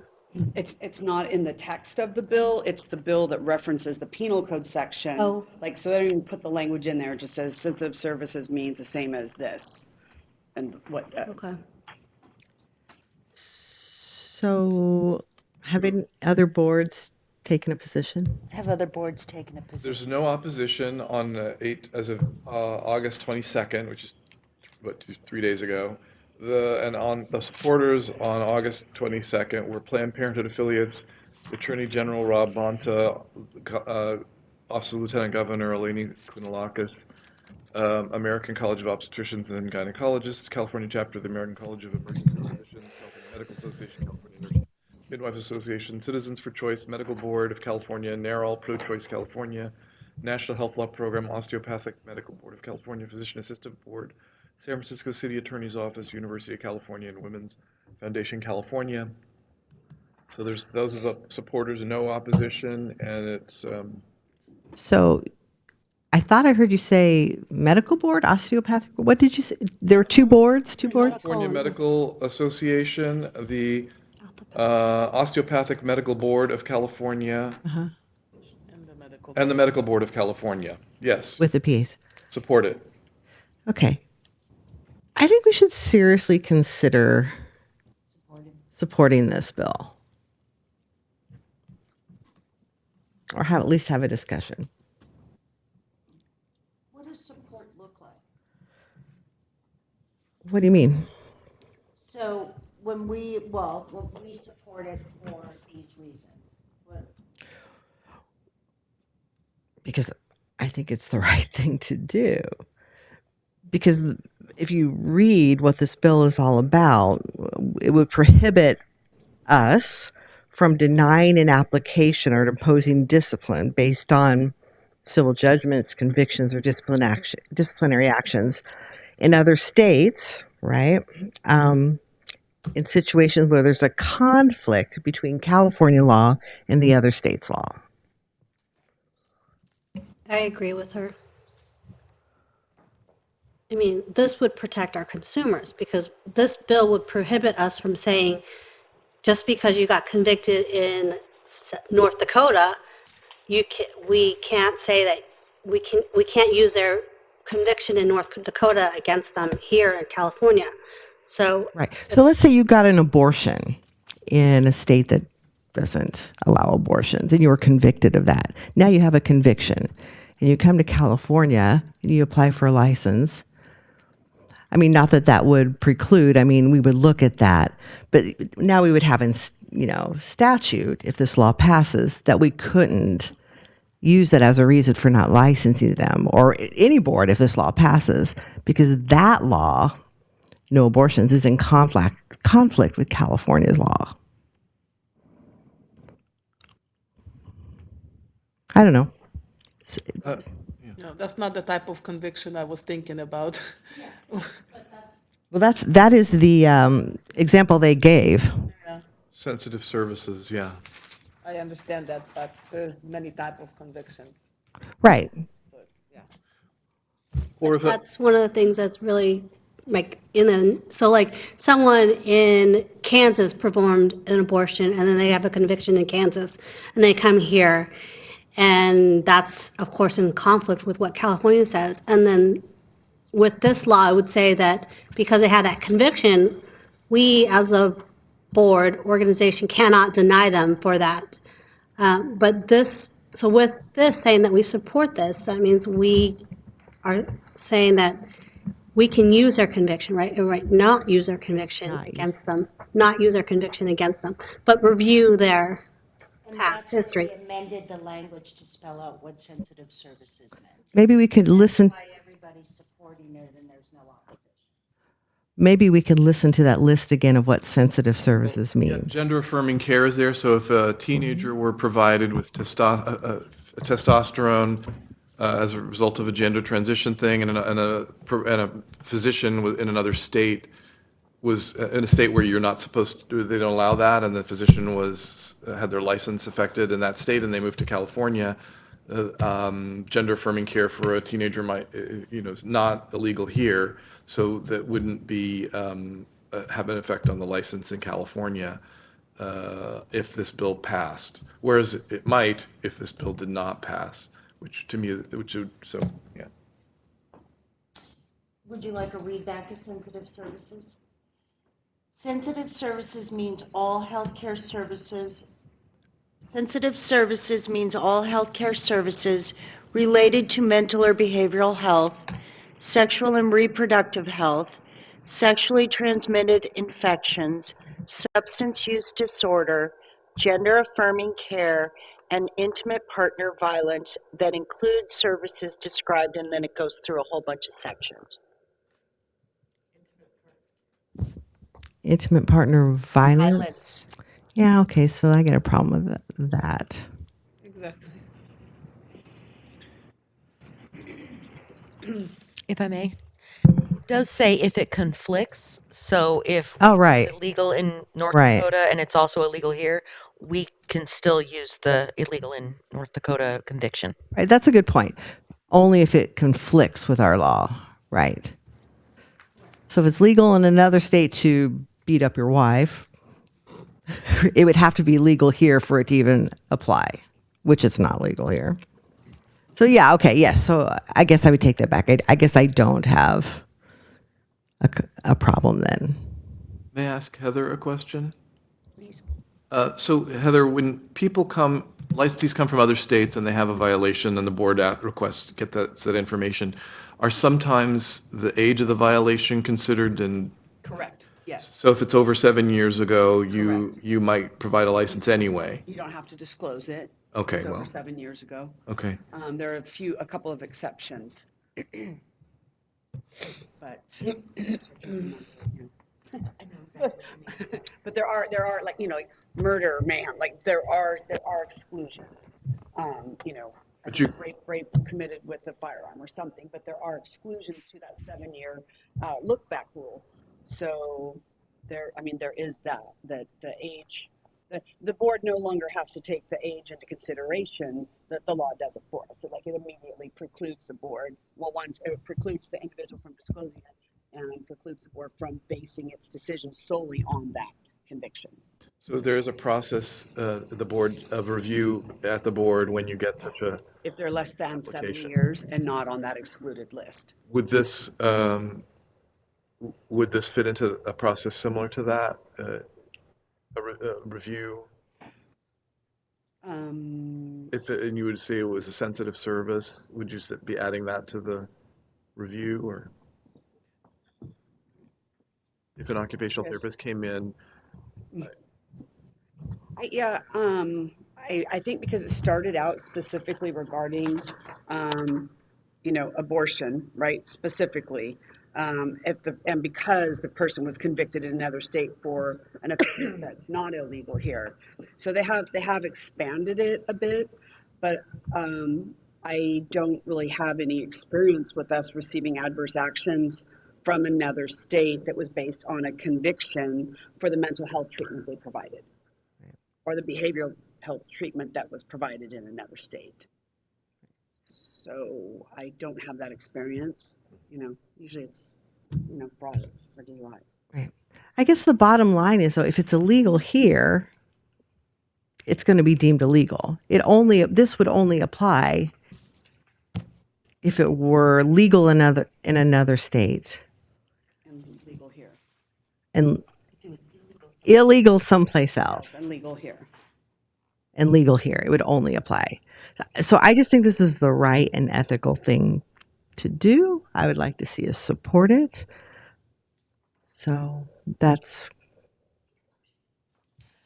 So all I want to ask on that is if we take a position of support, which we can do by motion, don't we say for these reasons, or do we just say the Board of Occupational Therapy supports? We don't have to say for any reasons? Okay.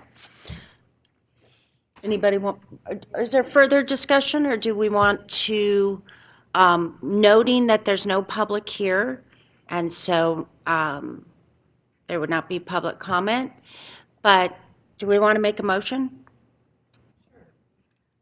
I'll move that the board support, where is it? AB 1707. And non-substantive change, do you want the non-substantive language in there at all? Okay, so we don't, perfect. The motion as stands, Board Member Witzlesbach made the motion, it was seconded by Board Member Pavlovich. Seeing that we have no public comments or no public members here, if we could take roll.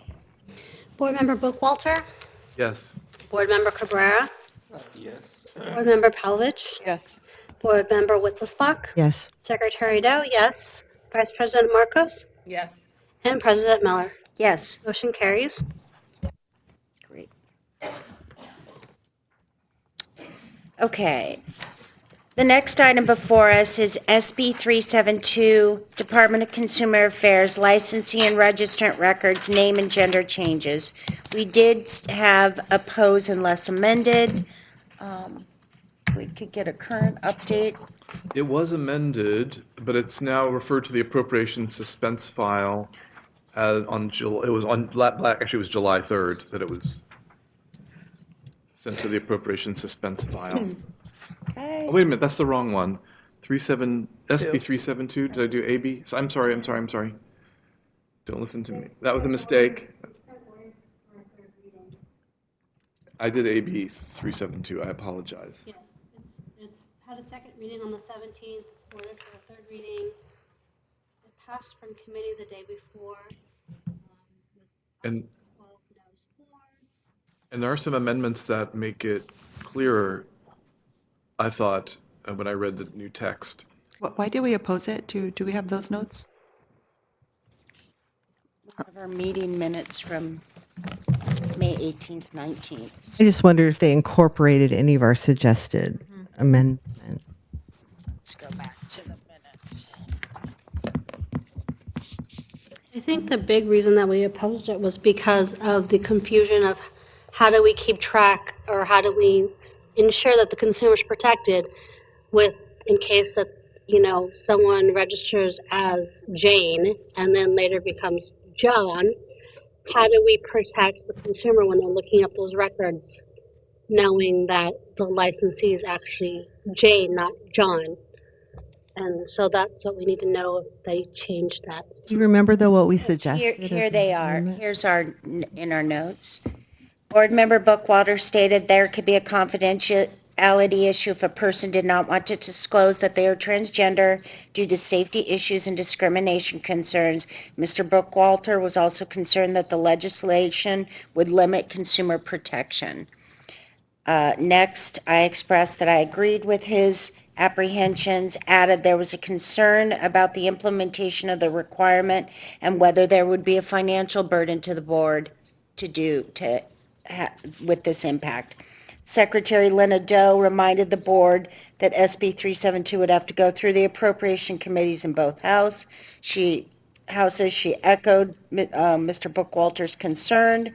She agreed that licensees should have the right to change their name on the license. However, from a consumer protection standpoint, the board would be faced with the difficult task of maintaining the licensee's privacy while also keeping their former identity linked. I indicated I was more comfortable taking a position to oppose unless amended, and that the position letter could include a statement that captured the board's appreciation of movement towards equality, but was opposed to financial and confidentiality implications. Executive Officer Martin confirmed that the board database did not have a non-binary option. Board staff would likely have to manually change genders in the database. The name would be redacted. Could be seen as an indicator, and could be seen as a change. This redacting change could be seen by the public, and you were unsure how we would reconcile protection and privacy issues. And then Board Member Doe agreed that we oppose with the caveat that the board would support this bill if issues of consumer protection and confidentiality were in alignment. So that's where we landed. So the confidentiality was actually fixed. They added that if a public search online license verification system is performed using the licensee's or registrant's former name that was replaced pursuant to subparagraph A, the board shall post an online statement directing the public to contact the board for more information about the licensee or registrant. That part is addressed, but the confidentiality in itself, I guess that's kind of it, but not totally what we wanted. The text in our packet is the current text for that bill, so you can read it, so we can probably discuss it because everybody has it. Okay. And so if I'm a consumer and I feel that I was, I have a malpractice case or argument against a practitioner, and that practitioner has transitioned, they can look it up if they look that my dead name up on the database, it says, please contact the board. So it doesn't actually identify that they were, it doesn't say they were, that kind of signals that there is information, but you have to contact the board to get it. So it's one extra step. And then when they contact the board can provide information. That seems to be how I read this bill. I don't know how other people read this bill. So they wouldn't actually see a display of the dead name up there and with the information that would lead them to be able to link the two, but they would have that extra step of contacting the board, and the board would then open a complaint, I would think. Do you think that addresses confidentiality? That's a question to all of you. But the other name would be deleted because it would be the new name only. So it would not be part of the database. That's the way I understand. Would it be deleted? I I think it would have to be redacted, and to your point about contact the board is a signal that something's Yeah, but not what name are standing. they searching for? It says former name, not current name. That's what the legislation wrote. They wrote licensees or registrants' former name. They don't address that if they use the current name to look up. My So, understanding was when you so change when people change their names, and that it would be changed to a new name, so you cannot find their old name at all. That's the way I read it. I think the old name is going to still be listed. I think both names will be listed. That's what I'm understanding. If there's going to be a online database, they're not going to remove anyone's name. It's just the new name will be there and the old name will be there. But then It with says the the old name, it will have that if you look up the old name, it will say, please contact the board for more information. They won't have information based on whatever's listed, but the new name will have stuff. So it says the licensee or registrant's former name will not be published. However, if the person was previously subject to an enforcement action referencing the individual's former name or gender, the board shall not post enforcement records online, but shall instead post online a statement saying the individual previously was subject to enforcement action and directing the public to contact the board for more information about the licensee's or registrant's prior enforcement action. So they would it would be this, there is a history of action, contact the board for more information, so they would be able to see online that that person has something. Under their new name? That would be under their new name. But how would they know their new name? Exactly. Well, I mean, that's a separate category of people. The category of people you're seeing now, a person can't change their name and then avoid scrutiny for their actions before they change their name with new clients. So that would only address that section would only address that section. But if they wanted to file a complaint against somebody under their old name, then a different section applies. When you go to verify, the board replaces, and you look for the old name or gender with the individual's current, then you,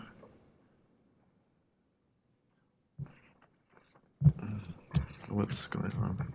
Yeah, so then the old name would be there, but then it would say contact the board for more Yeah. information. If a public search of an online license verification system is performed using a licensee's or registrant's former name that was replaced, the board shall post an online statement directing the public to contact the board for more information about the licensee or registrant.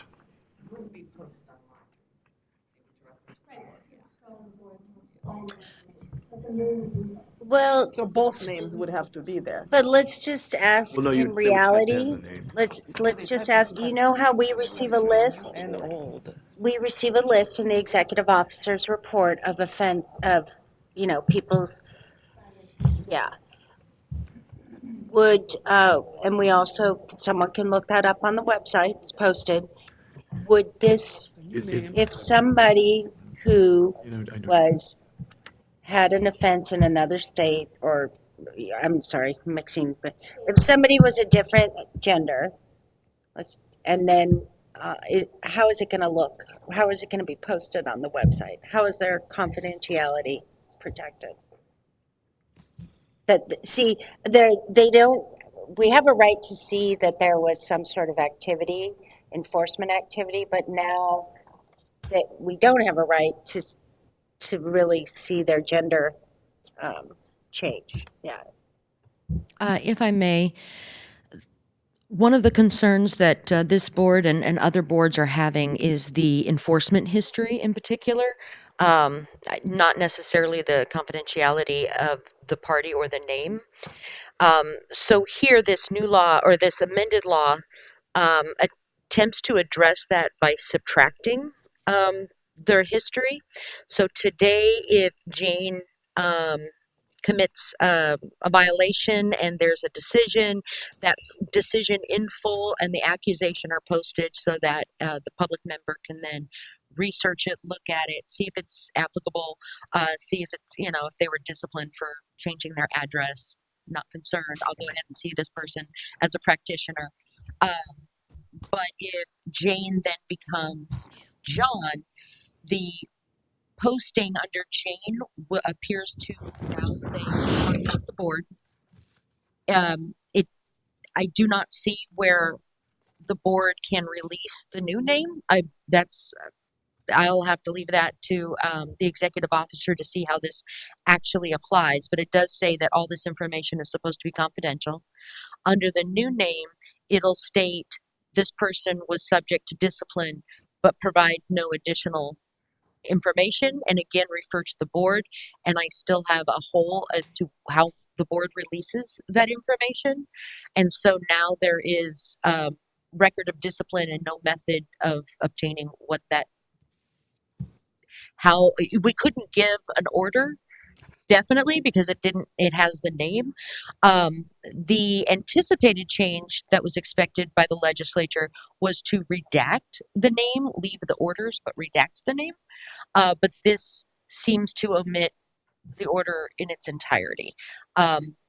What how and I do not know how the board then communicates the appropriate discipline to a requesting party. Let me disclose that I was there was a recent complaint against me, and I was asked to respond with information about the client. I don't know, of course, it's the client's information, it's not my information, but I assume that it's hard to, how do they do an investigation if you're not using the right names of the people? I mean, I guess that's a different situation because I got the name of the person who and was provided provided information, but The board would be able to see the name, but the public would not be able to see prior history of any discipline. Only that it is listed and the complainant would not be able to determine if there was a previous history. or But name the or not. public, yeah. So the public can always submit a complaint, and the board can then research and see both entities. Another issue for confidentiality, which does not appear to be addressed here, is the license number. It does not seem to change, but I could be wrong. So if you were to look up the license number, both names would pop up. Or if you had the old name, you'd see the number and be able to search the number and get the new name. I could be missing something, but it would be a matter of can the public see prior discipline? And of course, a complaint wouldn't on its own be disclosed, but the board can see both names. So that's how they would find the old name. If the license number is the same when you change the name, then someone looking up the license number would see both names because the license would go Is that two names, and that's not. do some people search by license number and some can search by the full name for now? Is that how it is? Actually, Current, but usually you don't know the license number, though, to Exactly, be that's- honest. I mean, actually, if you look at the name, you get married name, maiden name. You get multiple entries. If somebody's been married and they've changed their name, you'd see generally see both. Because I do it all the time to look up. So the names are already there. It's just But now we're dealing with the another name issue. would be posted, but the patient does not know the new name. So somehow the old name still has to be part of the search, right? And at that point, that can say, ask the board or call the board. But I mean, that means that both names has to be within the database. Right. This one says that it won't be, only the new one when you search. That's not what I'm seeing. I'm seeing that all names will still be there. Didn't you just read that, like, it's gonna be If a the public, new? let me Yeah. read it. If a public search of the online license verification system is performed using a licensee's or registrant's former name that was replaced pursuant to subparagraph A.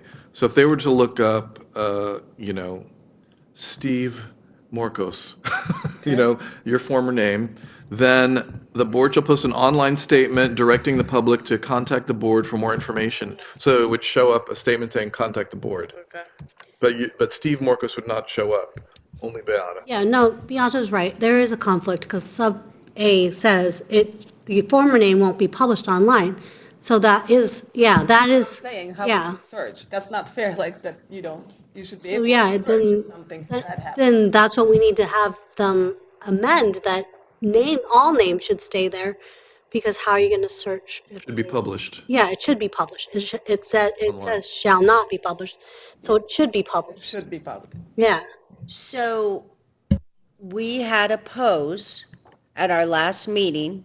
We had a pose unless amended, and we outlined, has anything, this is in a third reading, has anything changed? Are we changing our position?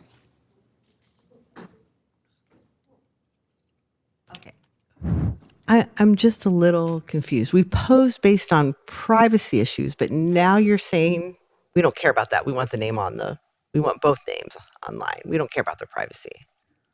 No, we do care about the privacy issue. I don't think the privacy issue had to do with both names. The privacy issue was about if both names were there and then they looked up the old name and then you'd find all the information. But I don't think having someone's old name necessarily is going to indicate, that's something that they did change. Because, we do have name changes because of people getting married and stuff like that. So Right. that's already a name change. It goes from a But I know, female name to an obviously Yeah. male name. I mean, what privacy issue were you hoping to protect? Like, what did that look like? the privacy issue we were trying to protect was, as Richard said, about, if someone was transgender and it was a protection issue. I think that was what we're talking about, privacy. But yes, But what? no, I'm saying, but yes, that this is problematic. I think that's why I still oppose this, because as it's written, it's very problematic because it doesn't talk about how we protect anybody. And so that's the thing, it's still very problematic. But the way it's written, it's conflicting each other. So I'm not saying that we still, I still say we oppose this because the way it's written, it's not clear. And as, our attorney said, there are issues about, how, now that they look it up and they like, see that they need to contact the board, how does the board provide that information? So there's a lot of things that need to be clarified in general. So I So the agree. position stands. I think we should stand keeping it as opposed because they did not address everything that we asked. Do we want to specify to address that both names to be listed in the database when you search? I mean, do we have to specify that? It has to be there, because otherwise how? Yeah, but I'm saying that, but I think what needs to be, the assembly or whoever wrote this bill needs to clarify that their two statements are contradicting each other. And this is more administrative and cleaning up than as our board. I think our board still stands as opposing, but I think this legislation as written has a lot of holes in it that needs to be addressed in general before anybody wants to even support this bill. Do you think that this discussion's yielded anything new that we need to add to the oppose? Yes, because I don't think we even said anything regarding both names to be in the database. Because somehow the patient needs to be able to find the practitioner, and they only know the old name. So what would that look like? Go ahead. So Maybe I'm not understanding something. It's possible, probable.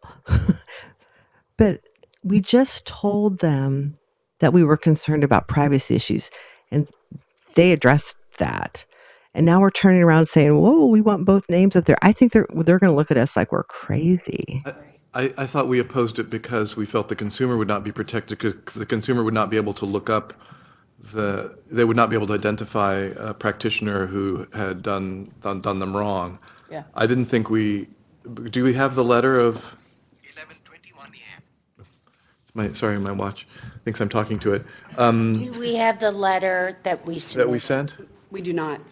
So I think what we'll do going forward is include the letters in the materials. And then that way you have that visual. I don't know that, and I cannot access. To me, there are two ways of looking at these modifications. One is they went halfway in saying you can't look up the person's name and find their name. the old name, the dead name, as we'll call it. But we're going to compromise by you do get a special flag statement saying contact the board about that person if you look up that name. And so that partially addresses the fact that you can look them up, but it's not gonna be published for you to see. Um, and so that only two issues with that. One is you won't. I use the licensee database to look people up when I'm talking to them on the phone. I've talked to some physical therapist. They're seeing my client. I don't know how to spell their name. I didn't.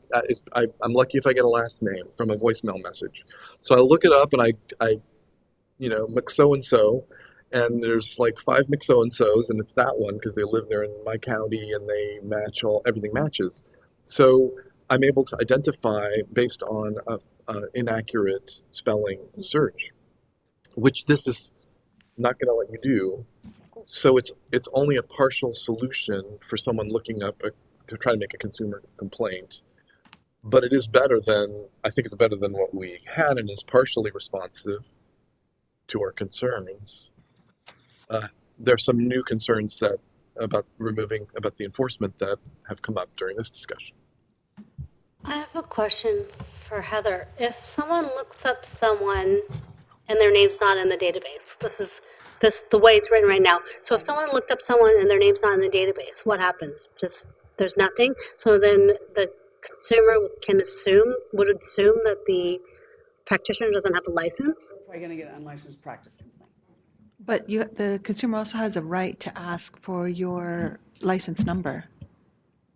Oh, absolutely. Every consumer has a right to come up to you and ask for your But- license but- number. And they're also going to call the office. But the consumers, they're not that savvy to ask for a license number. They're just not.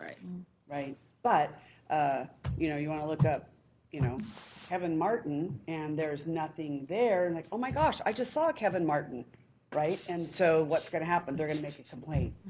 I looked up this person, and they're not licensed, and we're going to open unlicensed practice complaint. Well, we're going to know Kevin and Heather are the same, right? And so we, the board staff, would know that. The consumer might pick up the phone and call too, so the confidentiality is still protected, but the board staff's going to know.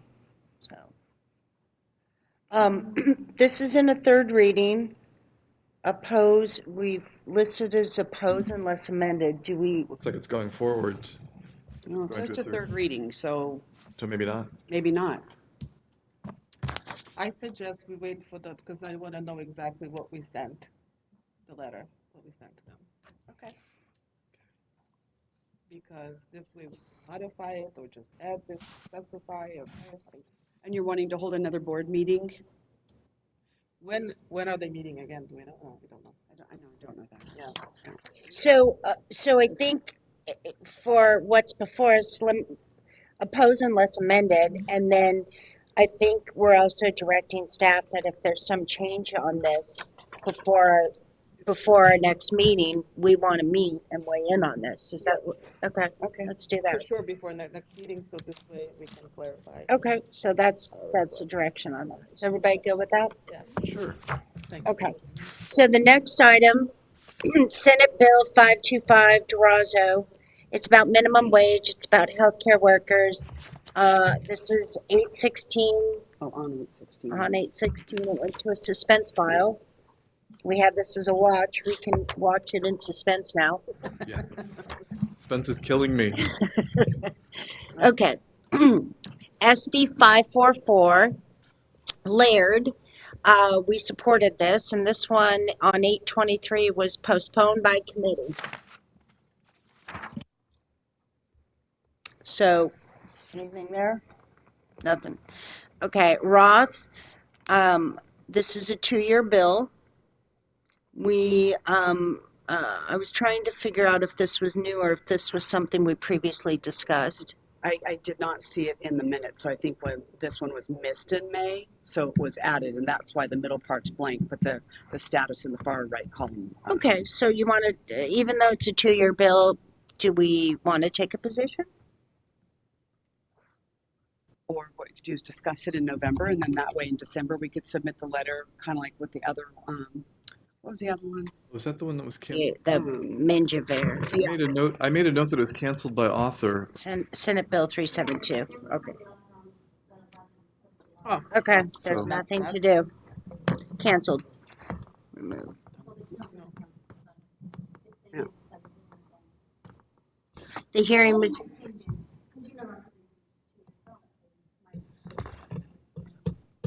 So then, yeah, so then to your point and your question, Heather, yes, let's bring it back in December. So let me just double check though, because I think if it's canceled by the author, then they're not meeting committee deadlines, which means it might not be a 2-year bill.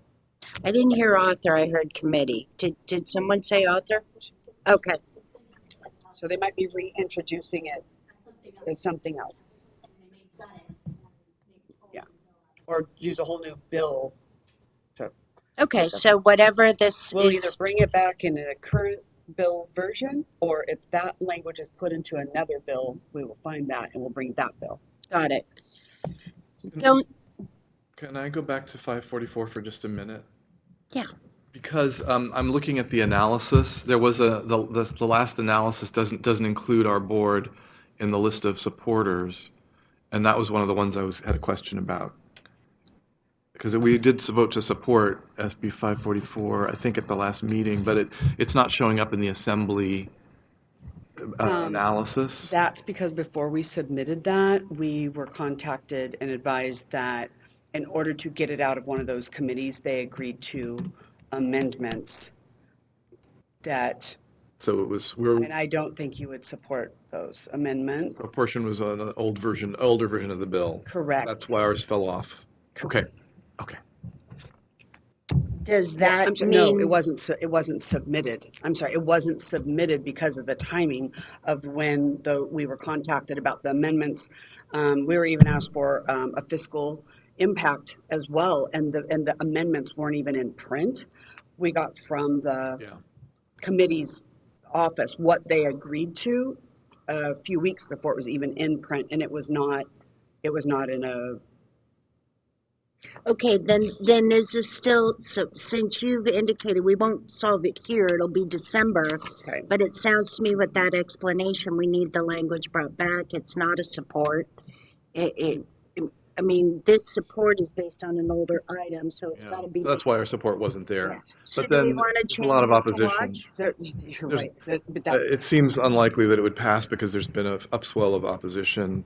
and that was due to the new restrictive And so, language that was added in after the fact about the percentage of board members in person, percentage of meetings in person. I mean, it's bigger than a bread box. it was way bigger than a bread box, and it was kind of a challenge because, like I said, we had to provide a fiscal impact in advance of it even being in print. So, but we'll definitely bring that back, whether it's in this format or a different one, similar to, Okay, yeah. are you satisfied with that? Yes, thank Okay. you. So going back, we are now on SB 805 Portantino. We have opposed unless amended. This is also a suspense file on 823. Oh, that's very good. That's very good. This one my students look at as well, so. Same. And the same with SB 816 Roth. This is also 816. It went to a suspense file. Professions and vocations, so. Any further comments on any of the legislation? Anybody, on the board? Do you think that we have all the legislation on here that we're supposed to have? Is anybody familiar with anything in their own practicing lives that we are not? Okay. With that, why don't we go ahead? It's 11:30. Does anybody need a break, or can we go a 5-minute break, or can we keep going through? Okay, we're gonna. Are you leaving or? Okay, we're gonna take a 5-minute break. And it's 11:31. We're gonna take a 5-minute break and come right back and go through the rest of the agenda. Welcome back, everybody. Thursday or Friday, excuse me, August 25th, the California Board of Occupational Therapy. We're coming to you from Samuel Merritt University in Oakland, California. If we could go ahead, take a quick roll and establish quorum. Board Member Bookwalter, Here. Board Member Cabrera, Here. Board Member Palovich, Present. Board Member Witzelspach, Here. Secretary Doe here, Vice President Marcos, Here. and President Miller. Here, We have quorum. thank you. Okay, so the next item, agenda item 23, is new suggested agenda items for a future meeting. At my request, this is my request for a future agenda item. This in your materials is the printout version of an online survey provided by NBCOT asking about dry needling and wound care, and specifically, it's talking about are the regs that address it or it asks that, but more specifically, because there has not been a conversation about either of these, it does ask, is the board going to anticipate discussing it in the next 12 months? And I can just tell you, I want this put on, I'm not comfortable responding to this survey. And I let them know that that would be my personal opinion, and I can't speak on behalf of the board for something that they didn't even know, was on the radar. So I'm asking that it be put on a future agenda so that, we can be responsive. This is not the only time this has come up. This is just recently came in this survey, but whether the board want to discuss it or the board, if you wanted it to be discussed in the future, that I would recommend it be, delegate to the practice committee, but I did ask that you could please do this because, we're asked this as well sometimes, right? Licensees, and we just say the Practice Act is silent on it, except for wound care where it talks about, use of topical medications and that you have to be approved to, use physical agent modalities. But other than that, I know I've used information from Christine before on her wound care. So clearly, as long as you have the knowledge, skill, and ability and approval by the board to provide hand therapy and use physical agent modalities, but again, from a policy perspective, I do think it's important that the board address these two topics, dry needling and wound care. Thank you for that. But I don't want to put it on if you guys aren't interested. That's why. Anybody not interested? I asked. All right. We'll put it on the next agenda. Okay. Anything else? Did we have something yesterday that came up where we said we're going to put that on yes, we had several things actually to come back in November. We know we're bringing back the capstone. That's going to be a future. Do we have to notice it here? We've done it. We have done it, and the things that were verbally came up will be on the future agenda list. It's in my report. So everything that was verbalized will be on here. Do you want me? So if the board, go ahead. I have a request, and admittedly, I don't know what's on your plate, for just in general, so I don't want to add so much right now when you might have a lot of loose ends to tie up. So whether it's on the next board meeting's agenda or sometime in the future, but at some point, I would like to have a discussion about, why do I have word finding problems? The board thinking about having a discussion about jurisprudence exams for our licensees. Just talking about that topic. Do you want me to be Requesting that for a future agenda. yeah, just to have a discussion about, I don't know how specific you want me to be here. No, You understand? I have a lot of information I could share with you offline. Okay. But if the board agrees, then that will also be added. Can you just say one statement in support of putting that on? I'm totally for it. Oh, yes. Having worked on many disciplinary cases, lots of licensees appear not to understand our law. Thank you. President Miller, I got in yesterday after all that happened. Did we finish the pelvic health discussion, or was that tabled for another? That's actually the item that's an agenda for a future. It is? Okay. I think we also talked about, there might be more information on the license compact by the time we meet in November. We have that as a placeholder, but if there's new information, that may be something we bring back as well. Just give me a second here. I'm gonna summarize because I marked them. And then if the board's okay with this, as soon as our executive officer summarizes, I'm going to have her go right into her report, and we'll end with going over the meetings so that. Okay. All right, so, in addition to okay, wait, I don't know about, do you want that one added? What did you? The pelvic health was Pelvic health. going to continue to the November meeting, correct? Okay. Okay, so but we talked about that one yesterday, though. So I have a listing of the ones that came up from yesterday. That includes the federal law for an update on the registration process based on the federal law for service members and their spouses, allowing them to practice here. The HCI demographic data. Pelvic health, a breeze update regarding the gender option, although it was kind of interesting, I forgot about this, but in the May meeting minutes, one of the things I even talk about, it says it, and that I confirmed that binary is not currently an option. So I was kind of surprised to see that, but an update on that about, what's been done in breeze or what other boards have asked for, where are we at? Also bring back the approved 4181 language in companion with the proposed edits to 4180. So that's what I have from yesterday. And then for today, I have the wound care and the dry needling. And the jurisprudence exam. Anything else? Okay. If you, we're going to come back to item 24.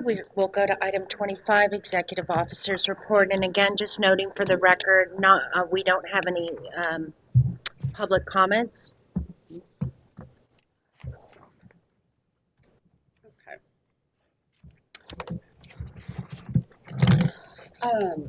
So most of the board here has met most of the staff. I would like Rebecca to introduce Rebecca, and I'm sorry this is like a day late. I want to introduce Rebecca.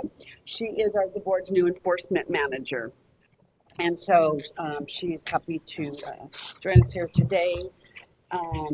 Rebecca comes to us most recently as a manager with cannabis, but prior to that, she was at the Bureau of Automotive Repair and has a considerable enforcement background. And what's even more nice is that there's two different sections of the Attorney General's office that we use. We're fortunate that when she was with BAR, that they also use the same licensing section, so she has already some pre-established relationships there. So that's an added bonus. So everyone, please welcome Rebecca. Okay, so kind of just going quickly, I was. You don't have to go quickly. You can take your time. I just want to say, I appreciate everyone's support and understanding when I was unexpectedly out for a long time. And, many thanks, Joe. He's the one who, kept everything together. So I just want to say, I appreciate that. Also, last week I started the Lean Six Sigma Green Belt certification course. In that the project chosen is the improving the enforcement investigation processing timeframes. And it shows here when I'm going to be out, and then the final presentation for all participants will be virtual, not in person, and that's on January 12th, where we all have to put together a whole long laundry list of deliverables, but that concludes in January. Also, kind of interestingly enough, is that the Department of Consumer Affairs Organizational Improvement Office had reached out to the board. While I recognize it was started back in 2016 with release 2 of Breeze, and to help ensure, provide a little bit of change management, and also ensure that the boards were fully optimizing, Breeze, and they've expanded a bit. So, they're going to do, the business process diagrams, et cetera. The whole thing is we identified by area, enforcement, licensing, and administration, those processes that they are going to review. They did provide and so what we did initially when Jody and Rebecca and I met to discuss what processes would be included in that review, because I appreciate the fact that sometimes there are staff like workarounds rather than utilizing Breeze in the way that it's intended, and some of the things processes we don't have documented. And so not only is this an opportunity for improvement, but also an opportunity to get the documentation necessary so that we have it, one, for onboarding new employees, but also have it as a resource to employees in case there's something that doesn't come up very often. So that's coming as well. Any questions? Okay. So we hired Rebecca. Jody was promoted. Rachel was selected for Jody's prior position, so she was promoted. That left Rachel's position vacant. We had another individual in staff, and he was promoted to take that. So long story short, we still have, vacancies, including the board's probation monitor position, which Rebecca and another staff member are, co-handling. And, from the other, current probationers list that right now the number is small. So that's good as Rebecca, gets a handle on that. I do highlight the fact, though, that a technician is like an entry level position when somebody oftentimes is new to joining the state service. But we have an enforcement technician that we have now advertised 6 or 7 times. 6 times. And so this started back in December of 22. Right? So we're in August. So given the constraints of the recruitment process, what we did is we put in a request to, because our other enforcement technician, he is retiring in December. So kind of like a strategic strategy or a strategy to address that and use the current candidate pool. We requested to put the current employee into the blanket, leaving his position vacant, so that we could use the final filing date of August 4th and that candidate pool to potentially fill both positions. And I say that was strategic because I don't think either of the managers here or I anticipated that we would still be trying in August since December to fill an entry level position. So dollars wise, it's the same, right? Unless or until we're able to hire someone, very soon, which is not, likely. The next item on here is under pending regulations. Previously, when there were numerous regulatory amendments, we used to have a report on that. So it showed where it was at in the process, right? Whether, the language had been approved by the board on this date. It was submitted for review on this date. It went to OAL on this date. So it's a little, table, but what I'm going to do is starting in November is we're going to have that again because, there was 3 packages that were just recently approved by the board. We've got another couple of packages coming, the ones for the amending 4180 and 4181, as well as recognition of some cleanup needed, for the patient and the client issue. So just knowing that going forward, that'll be one more report that we will provide. Okay, and I'll just keep going. So your materials includes our revenue and expenditure report, right? So I'll always do that. In this little report, I just kind of, summarize it, although you have the documents that support it. And I just want to point out that even though the revenue exceeded the expenditures for fiscal year 22-23, the difference, though, in large part is due to unspent funds related to salaries. And I'm not sure if I've mentioned this before, but when the board has the authority and funding for a position, that's built into our budget. If the position is vacant, they do not take the funding away. But what it does is it gives us higher expenditure authority and we spend less than that because, for example, Rebecca joined us in July. That meant last year, the whole fiscal year of July of 22 to June of 23, we had the funding for that manager position and we had no expenditures related to that, right? So every time we have these vacancies, we do this spreadsheet. And long story short, the fact that the revenue exceeded this, you cannot just simply assume that that's going to be the case ongoing. We're still not fully staffed. We still have vacancies. And so I just wanted to highlight that.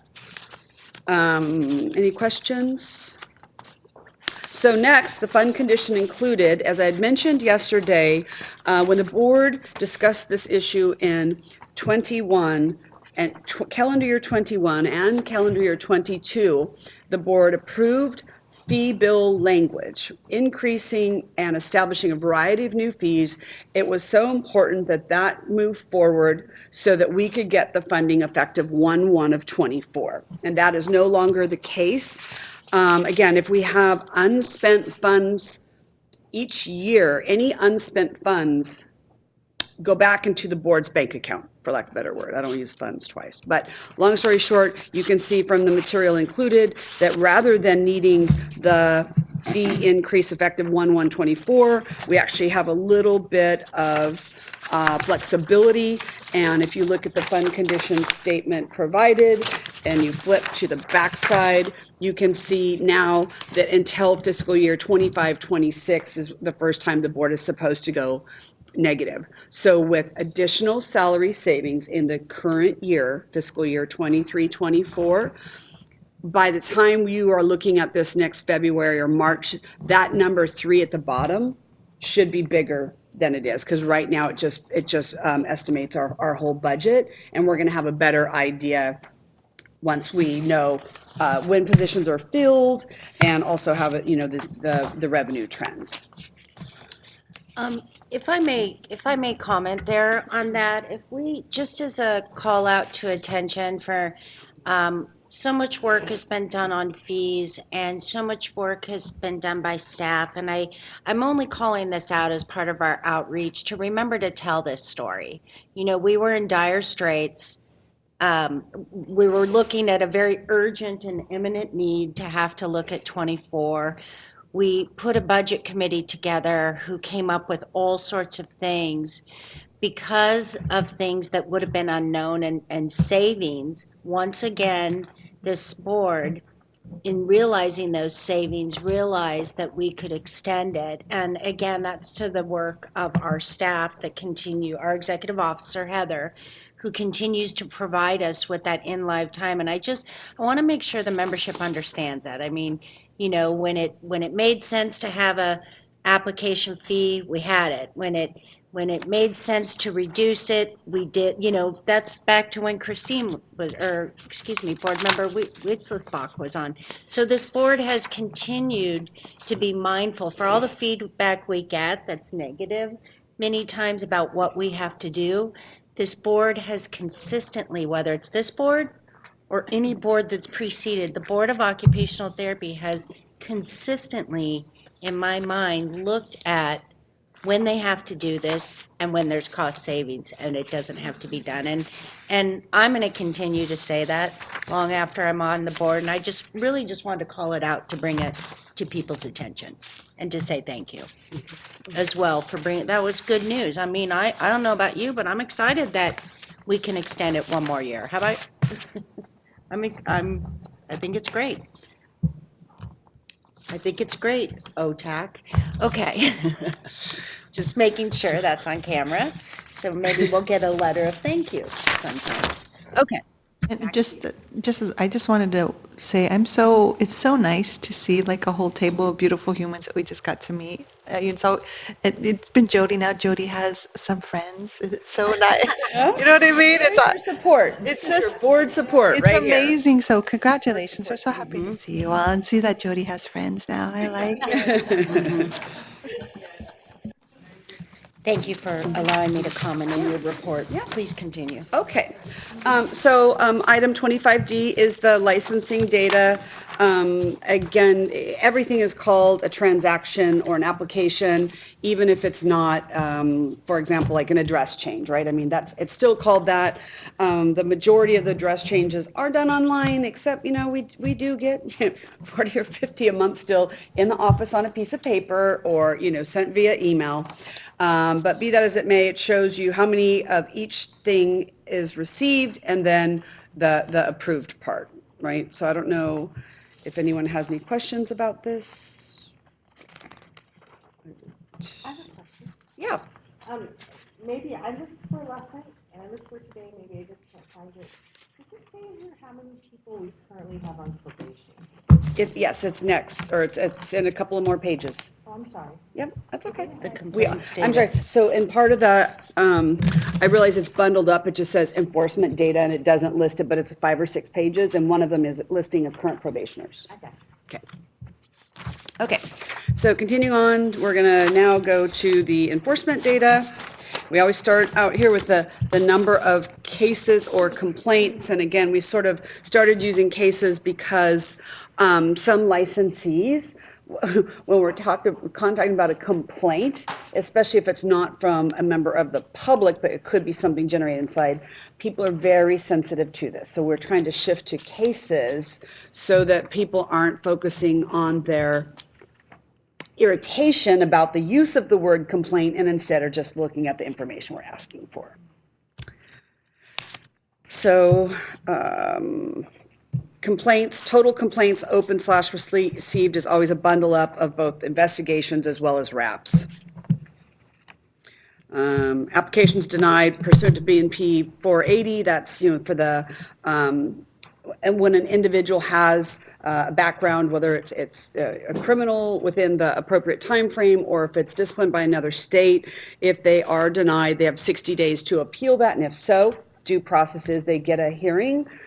Sometimes they decide, especially if there's, substance abuse involved, that sometimes they decide they don't want to be on probation, and so they just don't appeal, and they don't get a license here. They work in Oregon or Nevada. Division of Investigations initiated, again, this how many cases we referred, how many reports we got, and then, of course, there's still 6 pending awaiting a report. We've got cases transmitted. So there's a distinction between transmitted and filed, right? Filed means it's been served. That means we have the legal pleading back, I've signed it, and it's been served. So we only transmitted 2 in that quarter, but also during that time, 7 that had been there already, we got the legal documents to initiate that process. We now have 14 cases pending.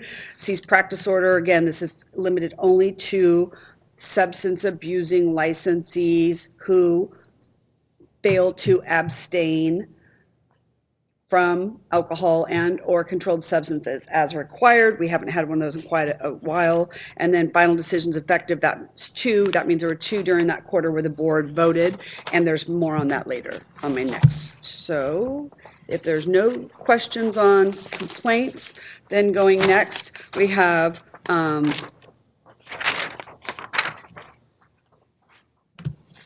wait a second here. They divvied them up in 3. Because OTA's next, and then. Well, I believe page 2 is missing. So, but here you have a highlight of some of the citations that were issued during the quarter. You could see on this time in past, or frequently in the past, people who failed to complete the PDUs has been the highest number. You could see in this one, though, it was unlicensed practice. And again, if the fine is small, then it's safe to assume it was a licensee practicing on an expired license, which is still considered unlicensed practice. The one exception being the $5,000 fine was for an individual who was revoked and continued working for several years. We did refer the case for criminal activity, but the statute of limitations had expired, and so this, rather than doing nothing, this was the best option to fine the individual $5,000. Any questions? Okay. The next one is the number of citations issued to OTAs. And again, here you can see unlicensed practice exceeded the number of PDUs. For clarification, the failure to cooperate column is when we send a letter to a licensee. Dear licensee, please tell us if you practiced on an expired license for the period of July 1 through August 10th, for example. And when they don't respond to our inquiries, that does result in a citation for failure to cooperate. And it includes an order of abatement ordering them, directing them to submit the information that we previously requested. As a reminder, and this language is in the citation, if they could pay the citation either on their own voluntarily, or it will be swept when they do renew. Failure to respond to the order of abatement will result in the case being transmitted to the Attorney General's office for unprofessional conduct. Okay, no questions. Here is the details of the 14 cases that are at the Attorney General's office. And if you have any questions about it, it'd be easier. If somebody had questions, let me know. We try to give the latest information. So I'll give you a chance to review that. Remind me on the case on 3/6/2023, why did the AGO request a further investigation? Because it was not until after it was transmitted that the AG did not have sufficient information to correlate the allegations back to the patient records. It was kind of like a record keeping issue. So they sent it back to us, and we are working with the Division of Investigation who did issue the subpoenas and collect the information, except that the sources, plural, because it was, an out-of-state employer / complainant and an in-state person responsible for providing the records, and they weren't real cooperative, and so we're basically getting that information so that the AG has the documentation they need to support their case. Got it. Thank you. Questions? Okay. Now, the next one, I realized that the initial document said there were only 2 decisions, except that even though this normally report for the quarter, because it's August, and there were 2 more that went into effect in July, we went ahead and just added those on here. Again, not to duplicate, but I'm sure folks are going to remember that they voted on these cases, and so that's why we've listed them just for transparency. And you'll note this one doesn't say April 1 through June 30. It does say July 31. Any questions? Okay, still going. Okay, so you have in here the listing of agenda items previously approved. We have up at the top the ones that have been prioritized for that for this meeting. We kind of captured though these other items, and then of course with the laundry list that I read today, which I can reread, or you guys can just decide if you want to see them all at the November meeting, or? I actually think what's before them is to designate to you which is a priority or Yes. not which meeting. Okay. I got the impression when we're making the agenda, tell me if I have it correct, to Board Member Wheatlisbach's question about jurisprudence, while it would be good to have it on an agenda sooner rather than later, I didn't walk away with the impression that has to be that you were requesting November, right? It's not like imminent. You can fit it in. Okay, so, but the other ones I thought took more priority. From board member comments, not my own, from listening to Board Member Pavlovich bring back pelvic health to some of the other ones. Is that kind of everybody's take, or do we want her to go through the list again? Okay, do you think and we'll set the agenda. Okay.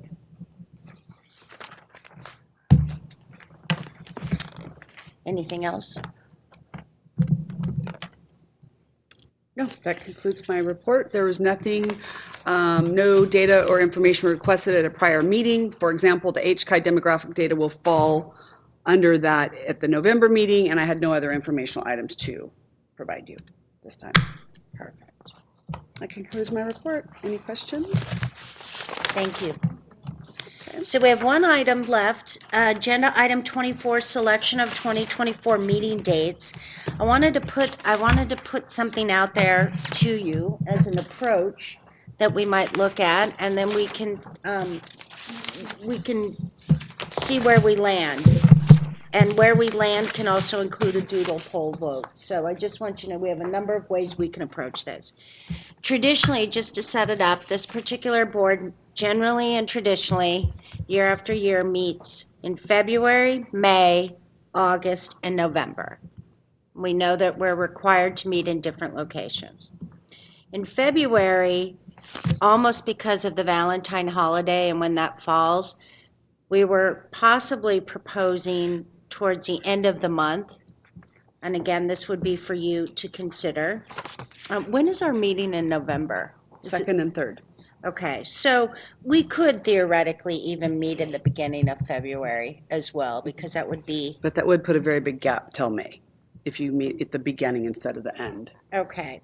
So some of the suggestions, and Heather and I, or excuse me, our executive officer, we worked on this together. So the thinking around the end of February is because of the holiday that takes place in May, which means,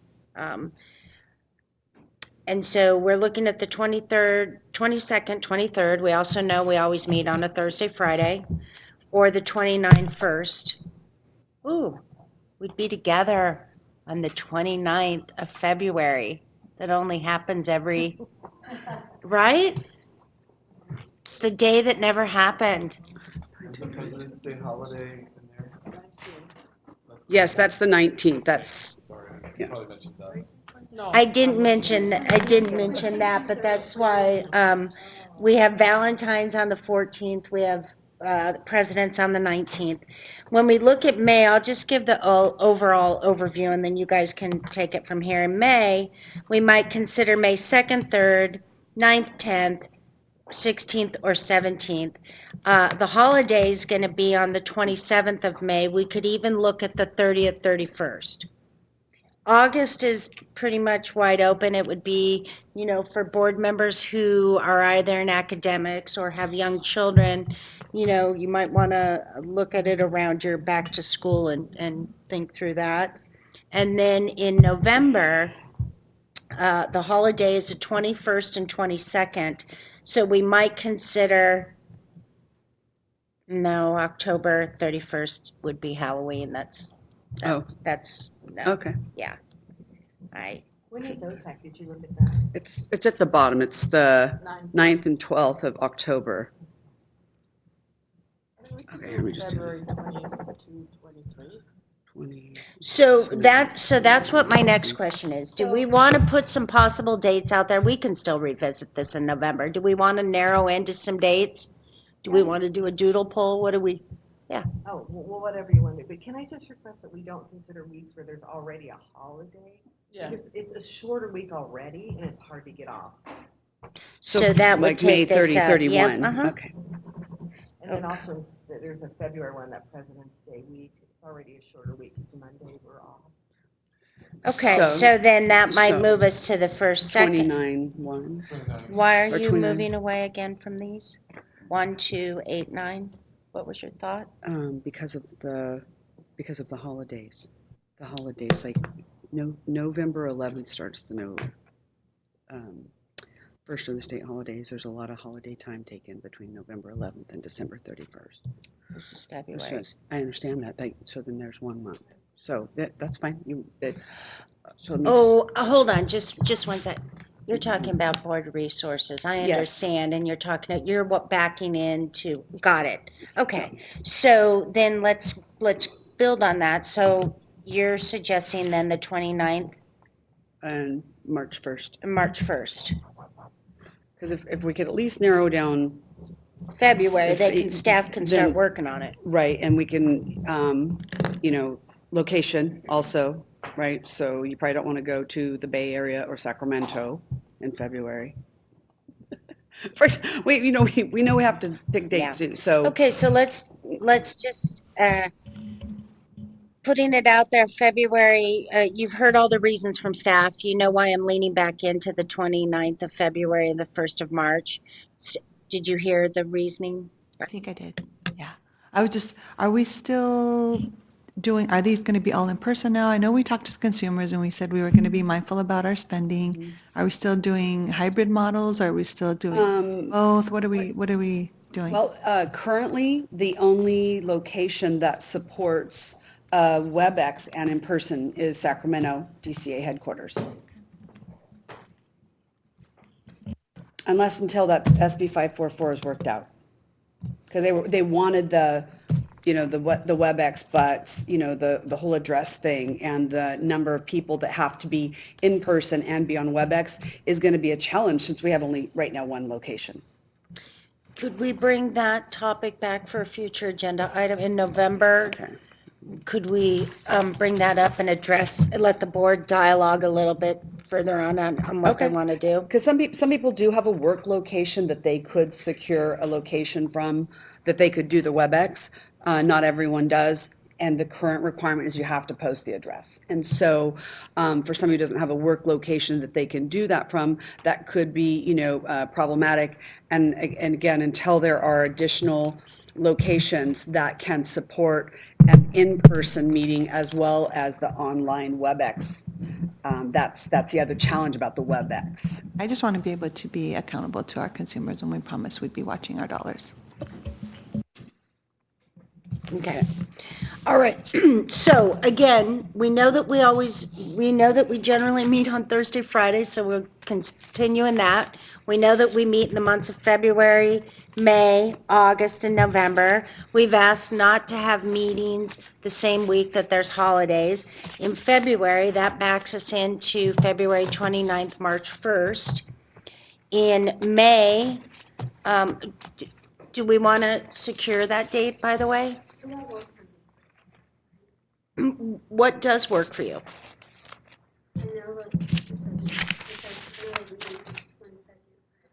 Either it would be before that, so any weekend before, so first, second would work.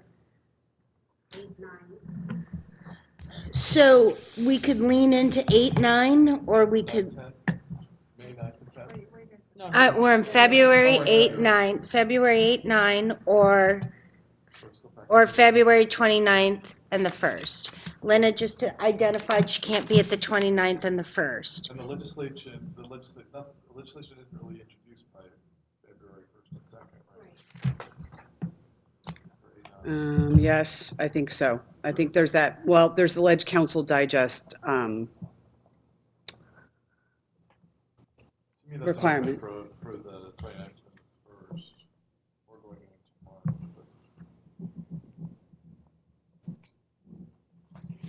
Okay, so it sounds like if we want to put a doodle poll out there for February, could you offer the dates 8, 9, and 29/1?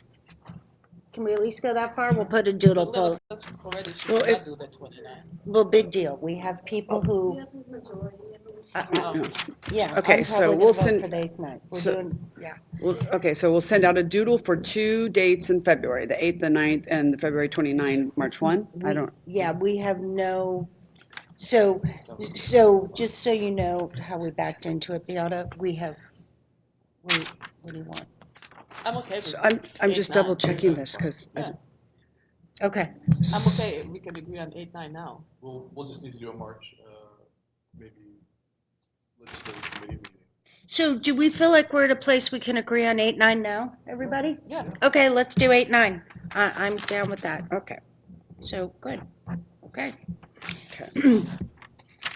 Moving on to May, it appears, so the last week would be out because of that holiday week.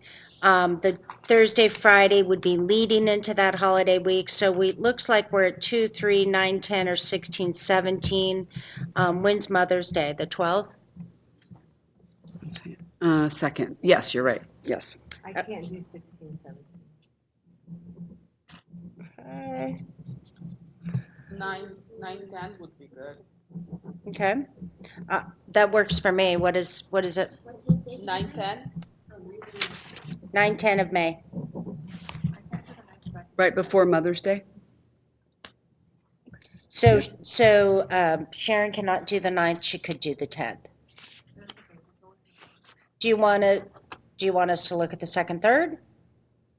It's fair. When is AOTA? March. AOT is March 21, 23. Oh, that's why I'm so glad. We're doing 8, 9 in February, by the way. That'd be tough. Okay. So in May, How about 16, 17? 16. Oh, So 2, 3. okay, 2, 3 is fine. If everybody can do 2, 3. can everyone do 2, 3?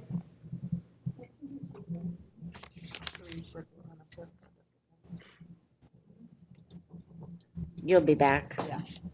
Okay, so the May meeting would be May 2nd, 3rd. Now looking at August. We know back to school is going to be around the 15th, 16th, because that's what happened this year, right? Here, no, one is the Will it be 21st. Labor Day is September 2nd. So we could look at the 15th, 16th. She's identifying that back to school is a whole next week. Well, it depends on the district. Ours is on the 21st. Redondo is usually the week before that, so. But I could do 28, 29. That's a Wednesday, So Thursday. I'm sorry, 29, 30. That's Labor Day. That's too late. Really? Yeah. Oh, the 2nd is.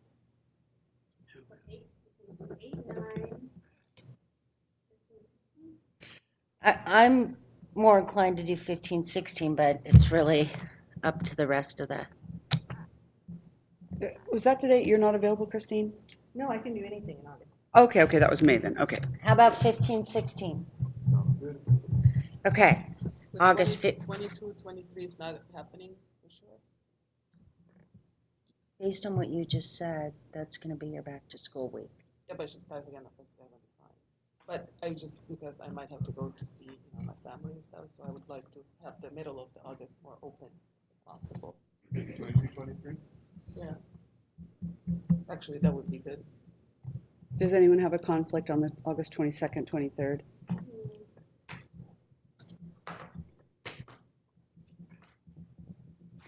So August 22nd, 23rd?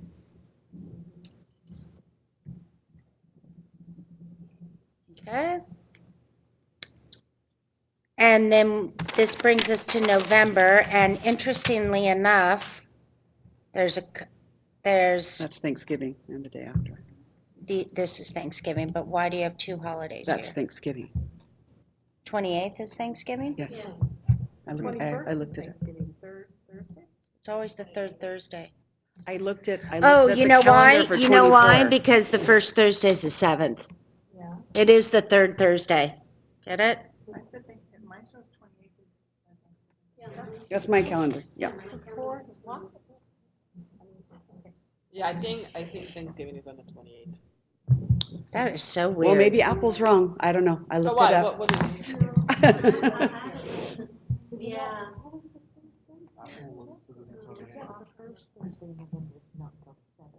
What does yours say?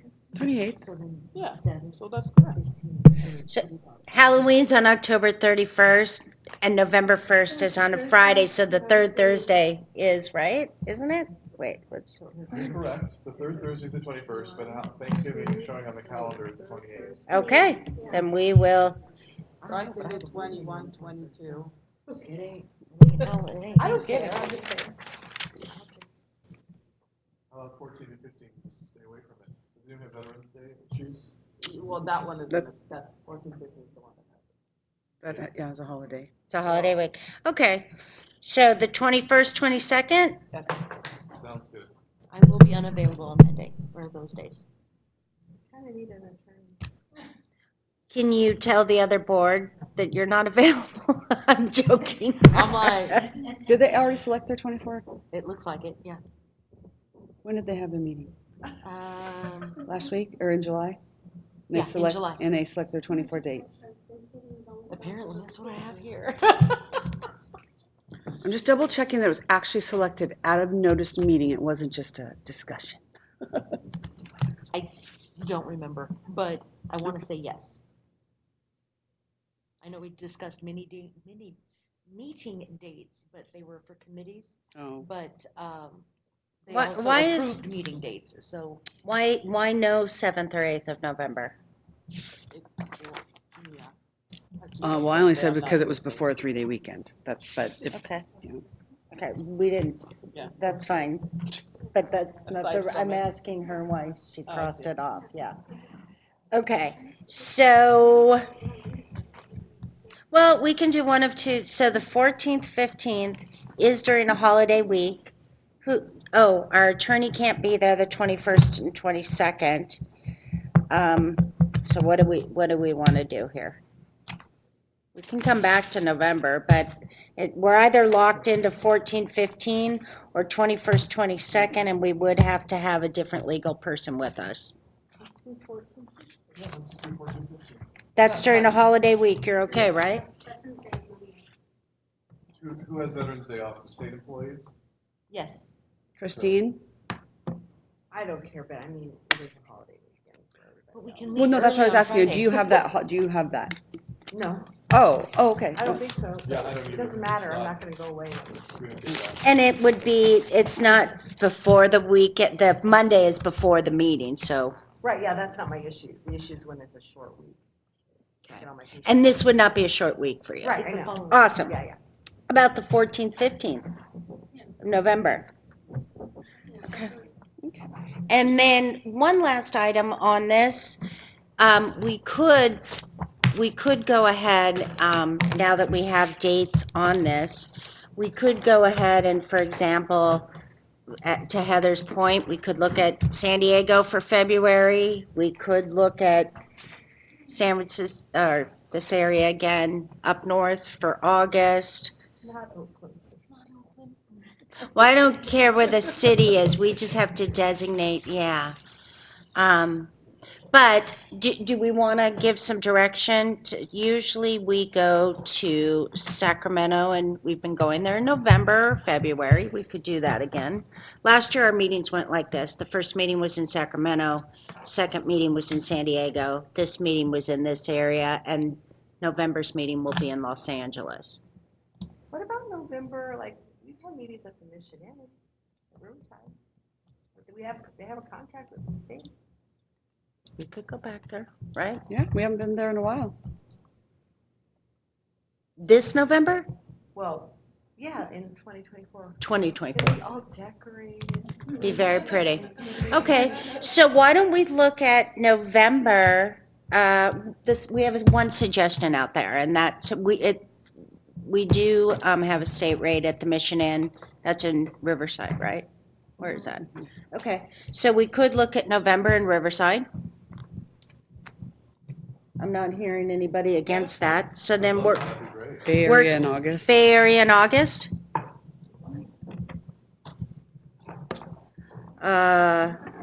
San Diego in May area. And then, or we could do Sacramento, May, whatever you want. We could do San Diego in February, Sacramento in May, or we could just follow suit like we did last year and do Sacramento the first meeting, San Diego the second meeting.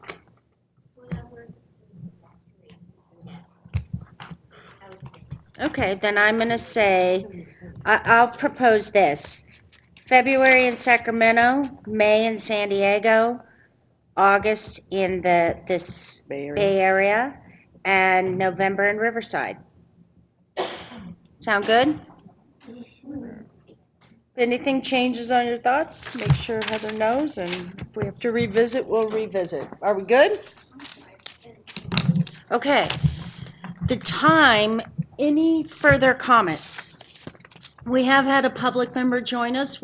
Do you have any comments you'd like to make? Okay, welcome. Can I continue with can I do a motion to adjourn with our Yes, you attorney? can, Okay. yeah. All right. So the time, we're going to go ahead and the time is 12:26 on August 25.